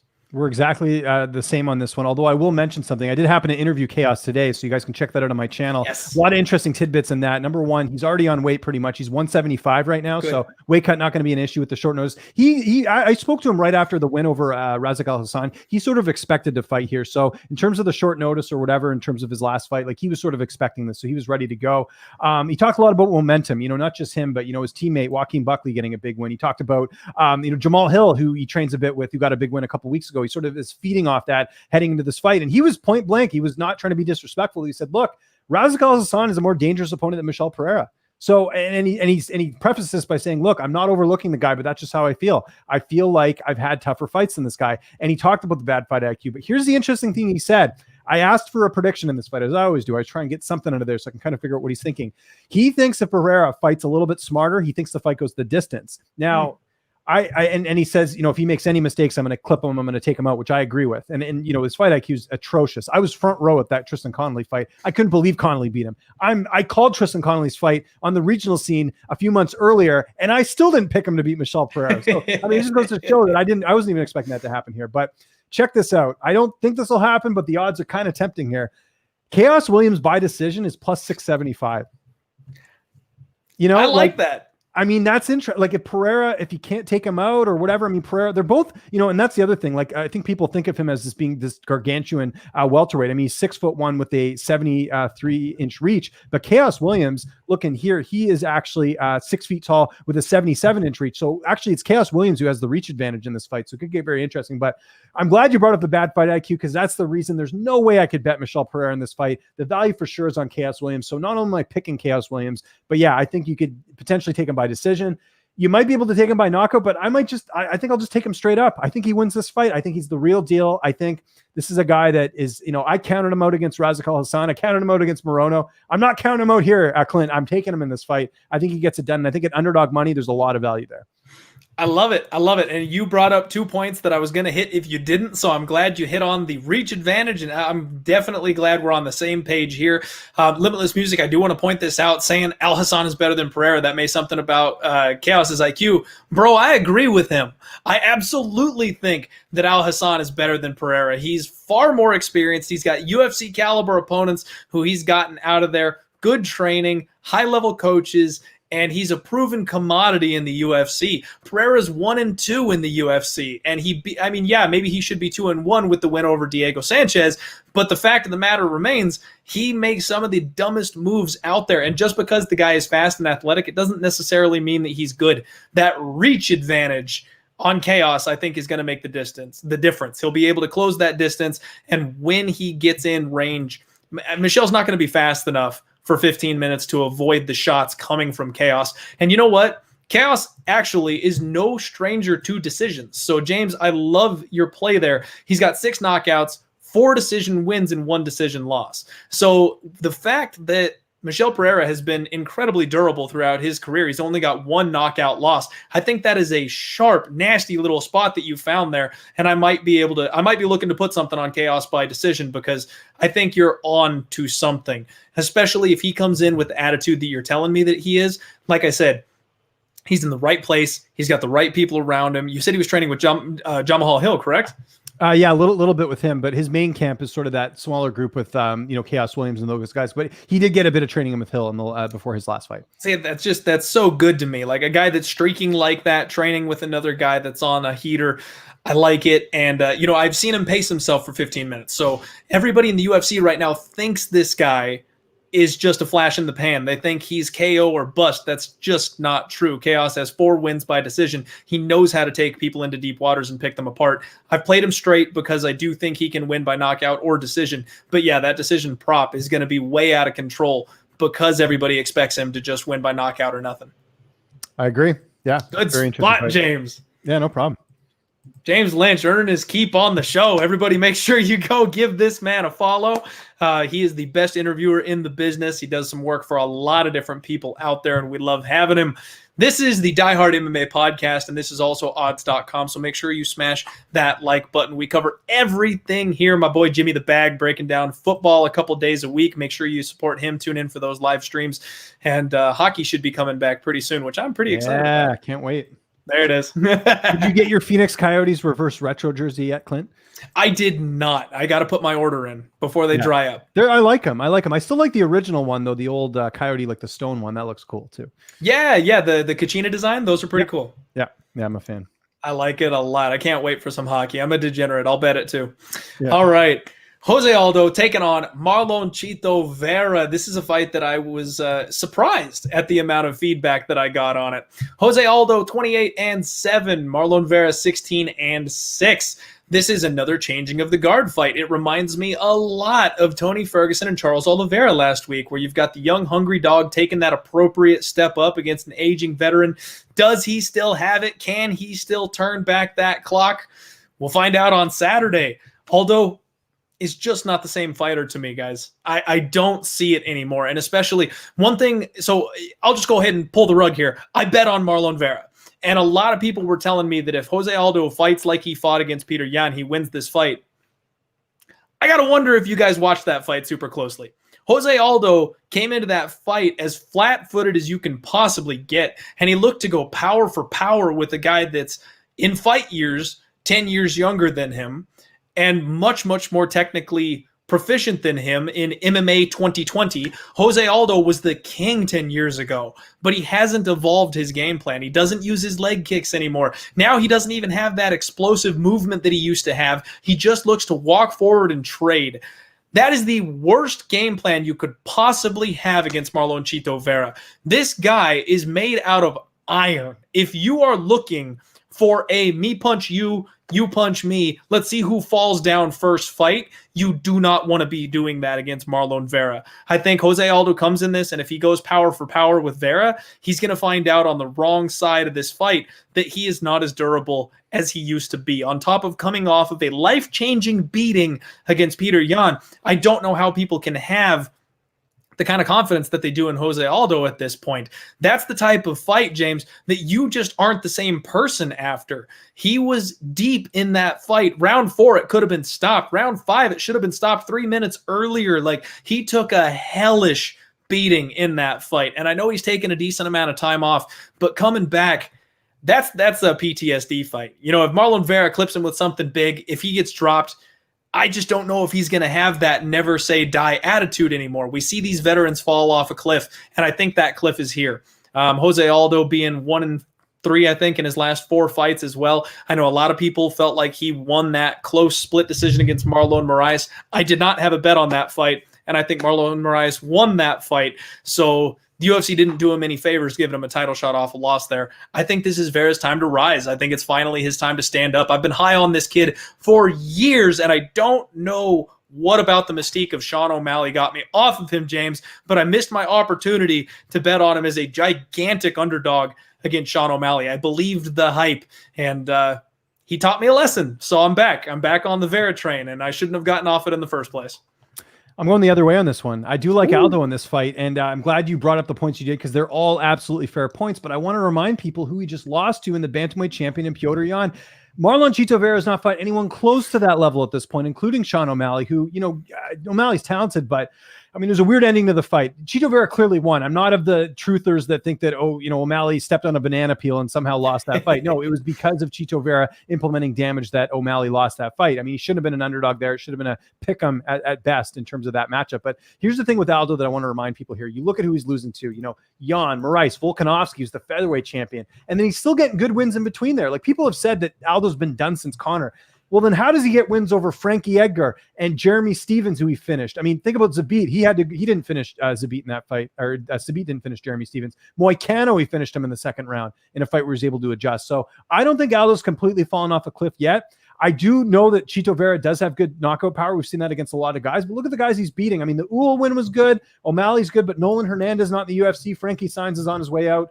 Canelli. There's a lot of wins here that just aren't quality, whereas Aldo, it's been the opposite. He's fought nothing but killers. So I'll tell you what I like, and I actually recommended this on my props bet video here on odds.com, which, by the way, I ended up going 3 for 3 last week, which doesn't happen often. I took the decision prop in the Ferguson and Oliveira fight, which I got lucky on because that should have been ended in the first round. I picked Durden by decision last week, and I also picked Gain inside the distance, which all hit. So we'll see what happens this week. Probably not going to be as lucky, but the prop I like in this fight is the fight goes the distance, and I'll tell you why here. Because right now you can get that for -170, because I think it's a little bit iffy here. I don't think Aldo finishes Chito Vera. Vera's never been knocked out in his career. And conversely, Vera does have some knockouts, but it's 3 rounds. It's not 5. So I don't think if Aldo gets finished, I don't think it'll be an early stoppage. I think, if Vera does win, it might be a case of him just getting the better power shots over the 3-round fight. I have a feeling this fight's not going to end inside the distance, and I could see it going into the judges' scorecards. And I do worry where the judges go in this one. Do they go with Aldo with his dynamic striking, or do they go with Vera with his power? It'll be interesting to see, but I think that's the safest bet here. But saying that, I'm still going to pick Aldo here just based off level of competition. I think it's hard to ignore who he's fought. We saw it last week with Tony Ferguson. Obviously, it wasn't a one-off bad fight with Justin Gaethje. He just is not where he's at now as a contender. This might be the fight for Aldo. You could be 100% right here, but I tend to think just with who he's fought, I think he's got a little bit left in him, and I think that's going to be enough to beat Chito Vera. So we'll see. Yeah, I totally respect it. I get it, and I can absolutely understand. I'm the guy that uses that level of competition argument in a lot of places, but I also feel like there may be a bit of a letdown here. Jose Aldo, he drops the fight to Conor McGregor. He comes back against Frankie Edgar, one of the greatest of all time, and wins. He gets his belt back. And yeah, he gets knocked out by Max Holloway, but that's the next generation. He turns back the clock and he KOs Jeremy Stephens and the KOs Renato Moicano, and he's back, folks. Jose Aldo is back. And then he has a tough fight with Volkanovski. He loses that one, but you know what? He's just one win away from the title. He drops a split to Marlon Moraes, but Dana White flies in and gives him the fight. He gets the championship title fight against Jan. And it's just been roller coasters, man. He finally got back to that strap. He's got a chance to be the man again. And he gets TKO'd badly. I don't know if he's going to come. You just don't come back from that anymore. He already did it once. You know what I mean? I know, very, but very I do few people get to that peak and they fall off of it and then get back to it. Nobody gets back to it. He already did it once. Dan Hooker. I'm going to tell you, there's the Dan Hooker rule. I think there is the Dan Hooker rule, which sometimes does apply. And you know what the Dan Hooker rule is? He got absolutely destroyed by Edson Barbosa. Do you remember that fight? It wasn't even close. That was a fight where they should have thrown in the towel. What does Dan Hooker do the next fight? He does the exact same thing to Ally Quinta. He destroys Ally Quinta. So trust me, I know there are fighters when they lose, they're never the same, but I don't know, man. We'll see. Obviously, if Aldo loses this fight, he's not a contender, but we'll see. There are certain situations where you can see a fighter turn it around even after a bad loss. I totally agree with you, and I love the Dan Hooker angle, but Dan Hooker has never touched gold. What I'm talking about is specifically when someone has had that belt wrapped around their waist. He's the man. He is the king. He has that firm belief in his soul that he can get back there. And he finally does, and then he gets broken by the next generation. That's what I'm talking about. To me, that's a different level. I don't know if Jose Aldo is going to have it anymore. And I may eat my words here, but this is a situational spot that I just have to take. It's another spot where the young dog is stepping up. I think it's an appropriate time for him to make that step up. Yes, Jose Aldo is a legend. Yes, it's a very big step up, but I also think Marlon Vera has been trending the right direction his entire career. Even though he's fought these guys that are not the names that we're looking for, he's been absolutely handling them. The only one recently that gave him a fight was Song Yadong, and Song Yadong is a bad, bad man. He went a full 15 minutes, and that was a hell of a fight. So I think he's on the cusp. He's there. He's ready. Now he's going to be the younger fighter, the hungrier fighter. He's going to be the mean one out there in the cage. And I just don't know if Jose Aldo is going to be able to match that intensity. We'll see. I love your analysis here. We'll see. I'll be watching that one closely on Saturday, and we'll have to definitely chat about it and see how it unfolds. For sure. This one's going to be a fun one. And I mean, it's another spot where as a fan, it'd be great to see Jose Aldo get back on track. It'd be so good. But I think he's done at this point. I haven't been the guy that buried him. I did bet against him when he fought Peter Yan because I'm a Yan truther. And it wasn't before that I really was saying that Jose Aldo was shot or done. But now I'm saying it. Now I'm saying he's shot. Now I'm saying he's done. And I do want to shout out my guy in the chat here. I think Chris Blanchard. Where'd you go? Yeah, man. I felt like Verna Jandiroba won that fight. I really had it. I had it scored 1-1 going into the third round, and I thought that she had done more in round 3 and probably should have gotten the nod. That was a very unfortunate loss, in my opinion. I thought we got it. See, I disagree. And actually, if you go to MMA decisions, majority of media members actually scored it for Durden. Just want to point that out. So I get that, and I'm not calling it a robbery. I scored it the other way. Yeah. I scored it the other way. There was no robbery. It was a very, very close fight. When you look at the stats, when you look at the numbers, it was extremely close. Obviously, I'm biased. But yeah, it all came down to round 3. And that's what you're looking for when you bet a dog. If it's 1-1 going into round 3 and you've got, plus 160, you're good. That's what you're looking for. That's exactly what you need.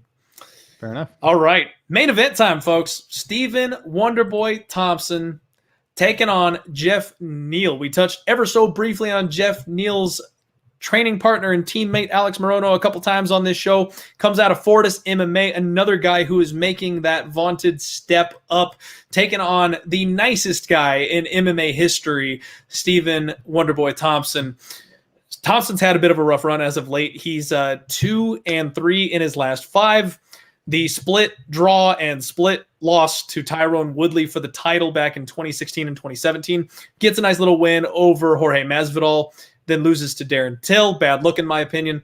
We get the fluky knockout against Anthony Pettis. He rights the ship against Vicente Luque and seems like he is back on track. We all know how good of a striker this guy is, his distance management, his timing, his power. He's got everything that you want, but he's 37 years old.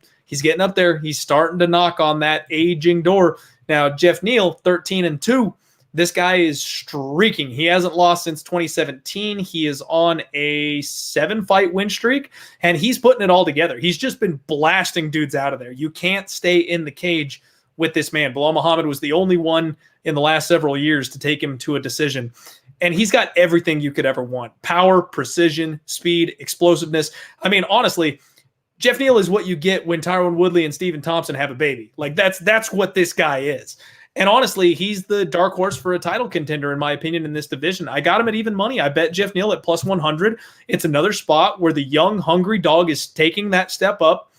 And it's time. I've got to back the young dog here. There's a couple spots this week that I could eat my words, but these veterans are going to have to turn the clock back on me. I'm betting on that youth. James, what are you doing here? Going the same way. I like Geoff Neal in this fight. I had a chance to interview both fighters before this fight. Again, check that out on my YouTube channel, youtube.com/LynchOnSports.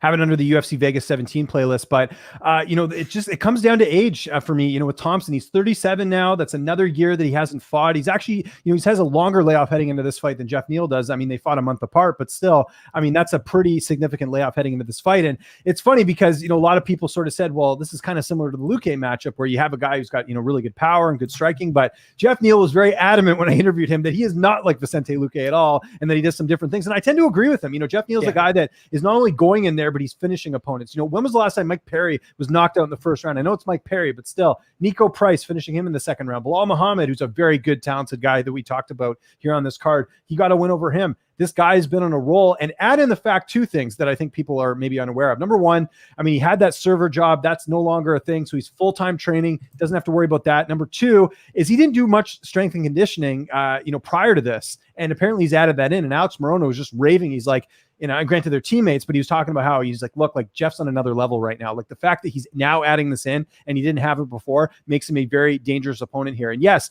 Wonder Boy was winning that fight against Pettis, but he did get knocked out. And you do wonder if this maybe is the beginning of the end for him at a certain point, because it has to be, right? He's 37, getting closer to 40 by the day, so it's one of those things where, you just can't take long layoffs like that at Thompson's age at this point. And whereas a guy like Neal can, he's 30 years old. Now, it is a bit concerning. We do have to mention that Geoff Neal had some serious health issues to the point of where, they were very serious of whether he was even going to get to fight again. So that is a bit of a concern heading into the fight. But to me, Geoff Neal does things in fights that make you think that he will be a contender. And that's the difference between him and Vicente Luque, in my opinion. Luque's a great fighter, but I think Neal's on another level at this point. And I think the UFC sees that. And that's why they opted to give him the Wonder Boy fight as opposed to giving him Neil Magny or one of those other fights. He was actually linked to Magny back in August, if you remember. So I'm picking Geoff Neal here. The real question to me is, does he finish this fight? I think it's possible, but I don't think it'll be early. I just think that Neal, he's going to rise to the occasion, and this is going to be his coming out party. And I think it was very strategic of the UFC to put this as the main event as opposed to bringing in another fight or, anything else. And I think the fact that it is 5 rounds could make it very interesting in the matchup. So it's a close fight. I think I picked Wonder Boy in his last 5 fights, but I can't do it here. I got to pick Geoff Neal. I think this is his coming out party here on Saturday night. I am right there with you, James. And this is another spot where I might end up doubling up because we've got a total set at 4.5. This is a 5-round main event title fight. I think that under is screaming at me right now because Wonder Boy, if anything, has that explosive power. We have seen him hurt people. We have seen him put people away. Yes, he's been kind of a decision machine as of late, but the raw power of a guy like Neal on the flip side of this thing, both guys have been hurt. Both guys have been rocked. Both guys have been knocked out. I think there's a big opportunity for a finish here. I don't know, like you said, I don't know that it comes early, but we're not talking about a 2.5 total. We're talking about a 4.5 total. I really don't think this thing goes a full 25 minutes. I can't see Neal coming out here and pulling a Tyron Woodley and sitting back and letting his opponent dance around the cage and do whatever they want to and turn this into a staring contest. I think Stephen Thompson either finds the crack in Neal's armor early or Neal's young athleticism essentially takes over and he gets rid of Wonder Boy probably in the 3rd or the 4th round. And you know what Neal is inside the distance? Plus 215. That's not bad at all. Ooh.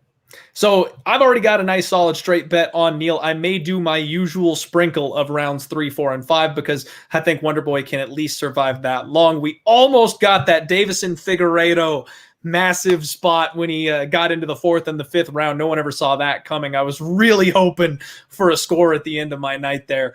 But I might go right back onto the well with this one because I think Neal finishes, and I think he finishes it late. I know you talked about Morono talking about, he's on another level. You can't necessarily trust that with them being teammates, but it's such a big deal when fighters go from being fighters to having strength and conditioning. We saw Roxanne Modafferi do it over the course of the last 2 years. She is night and day compared to what she used to be because she never worked on her body before. It was all about the technique. Neal was knocking people's heads off. Now he's lifting? Like, what do you expect him to do after he's got that power behind everything? And the other thing I wanted to mention just quickly is because Ariel tweeted it out on Saturday. I know Geoff Neal got mad at him, was talking about his last loss, which was to Kevin Holland, but that was a middleweight fight. Let's not forget about that. So, he's flirted in both weight classes, but I think he is ideal at welterweight. So I do wonder if they rematch today, how that fight would go. It'd be very interesting for sure to see them square off. So yeah, but Neal's been on a roll. And talk about a loss that didn't age poorly, right? His last loss was to Kevin Holland, 2020's frontrunner for Fighter of the Year, the dude that just knocked out Jacare Souza off his back. That was the last loss this guy had, and it was 3 years ago at this point. Yeah, no, I agree. So yeah, I mean, it's such a pivotal fight for both guys, and I think if Wonderboy loses this, I mean, who knows where he goes from here? Because it's such a make or break fight for him. Because if Wonderboy wins this fight, he's back in the contender seat. If he loses this fight, he's probably the gatekeeper in the division, unfortunately. And I love Wonderboy, and I don't mean that in a bad way, but I'm just being realistic about where he's at in his career. Absolutely. I'm right there with you. And it looks like our guy Aaron Miller is a fan of the Dogger Pass podcast. He wants us to bet a shoey on the fight that we disagree on. I don't think we'll be doing that on this show. Oh, man, my boy, Locker Room got Neal at plus 125. Nice line there, man. Nice line. Well, that'll about do it, folks. I want to go ahead and recap the bets that I have made so far. I've got Dalcha Lungiambula at plus 230, taking a nice big dog shot there. Khaos Williams at plus 115. I love that spot. We've got Alex Morono, where I botched the line, 2 units on him at plus 160. Marlon Vera rolling the dice at plus 145. And then I've got Geoff Neal at even money plus 100. I was a little late to the dance on that one. James, do you want to just run over any of the picks that really jump out at you, the ones that you might be betting or have already bet? Yeah, I'll just mention the dogs that I like here. Like Morono, like I mentioned there. I actually took Morono as well. This was another prop bet I recommended this week. Morono by decision is plus 349. Definitely some value there. I don't know if he puts away Pettis just with it bebeing 3 rounds, but I could see him potentially sealing a decision. A lot of Morono's fights do go the distance, believe it or not. So that's one thing to keep an eye on. We disagree on this one, but I think there is value on Karl Roberson inside the distance, better than the minus 265. You can get him for minus 105 right now inside the distance. So I like him there as well. And then I like the fight goes the distance in the Aldo and Vera fight as well. You can get that right now for minus 170, which not bad parlay material. You could play it straight up, doesn't matter. And then as far as other dogs in this card, I think it was just, the only one I was pretty confident in was Morono outside of that. But I think value picks, I think there could definitely be some value on, like I said, Khaos Williams is the other underdog I'm taking as well. So I'm taking him. I think there's also value on Rob Font as well, potentially as the underdog against Marlon Vera. We'll see. Okay, I like it. I agree with you on Rob Font. That's one I was very, very tempted to bet. Don't know if I'll actually get there. We talked about Khaos Williams by decision is maybe a very sneaky spot that we can. Nice big cash out there. The other one I'm kind of looking at is the under 2.5 on Jillian Robertson, Talia Santos, hoping for a finish from one or the other. Very tempted on Pannie Kianzad. Maybe take her by decision. I can't get fancy on that one. I might not actually bet hold that on. one. What's the prop on that? I'm curious. I actually might take a look at that. So it's Kianzad by decision right now is plus 185. You might as well just take her straight up. I mean, exactly. Not much of a difference there. So yeah, not getting enough worth it to have the trouble there. And then Antonio Arroyo is the other one that I'm still kind of undecided on. I think he should win this one, but I'm very, very spooked. I feel like the line is set way too low for what it should be, and bookmakers aren't stupid. So that one has me a little bit bugged out. I think he wins. Not sure if I'll get there with a bet. James, thank you so much for jumping on the show, my friend. Really appreciate you coming on. If you have any sponsors, want to give any shout outs, and I hear you got a new podcast. Now's your moment. Yeah, I do. Yeah, that's true. Thanks for having me on, man. I love doing the show. Thanks to everyone who tuned in today. Really appreciate the community out there. You guys are awesome. I wouldn't be able to have a full-time job if it weren't for you guys, so I really appreciate it. Best way to get a hold of me, Twitter, Instagram, @LynchOnSports, but my YouTube channel as well. I work for 12 different outlets, no joke. I work for a lot of different outlets, so I put all my interviews on my playlist on my own channel, so it's easier to find. That way you don't have to subscribe to this or that. It's everything sort of listed there. So that's youtube.com/LynchOnSports. I got some merchandise for sale. If you guys are interested, I got a store on my YouTube channel. You can find the store tab on there and get any cool swag just in time for the holidays. And yeah, I have a new podcast coming out January 5th.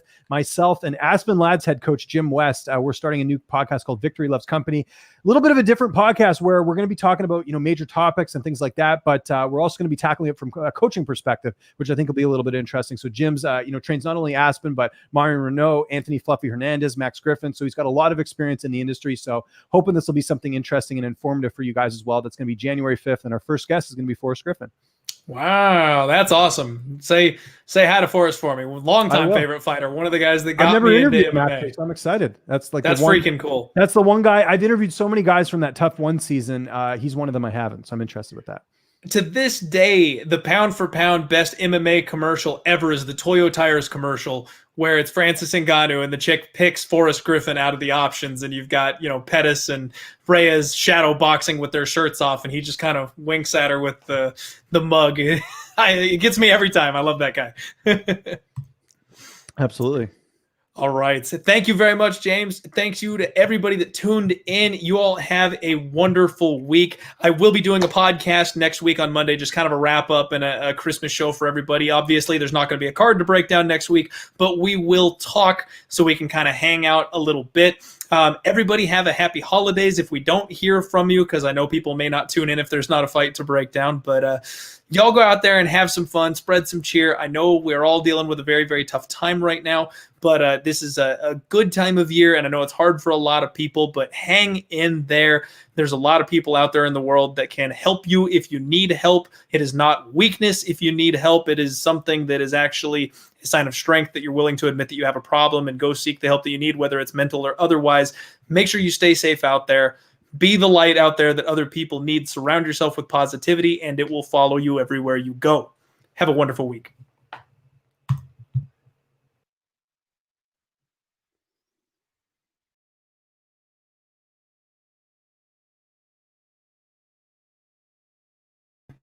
I just bounced straight out of the studio. I didn't even end it.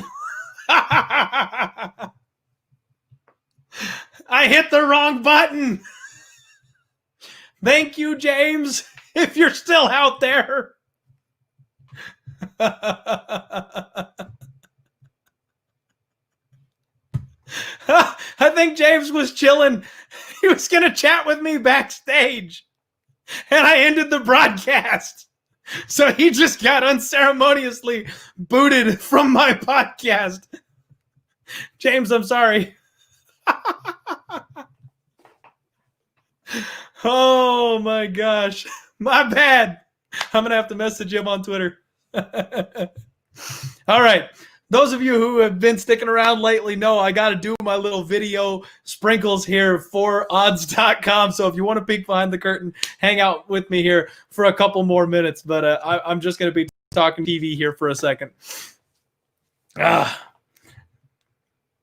What's going on, everybody? If you missed the Diehard MMA podcast on Monday, you can check out a full replay where we break down every single fight for UFC Vegas 17 right here. Click the link below. Head on over to odds.com, where I and James Lynch talk about the entire card. Let's make some cash this week.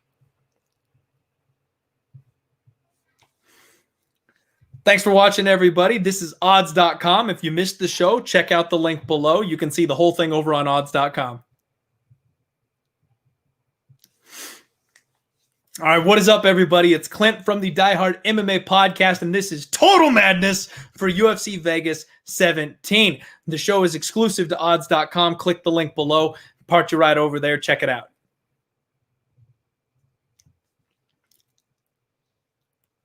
Smile gets all locked up here. I've been smiling for an hour straight.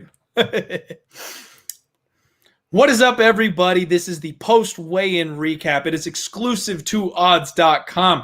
We covered UFC Vegas 17. We're talking about the final reads we get from these fighters on the scales. Click the link below and check it out. Let's make some cash. Cut. That'll do it. All right.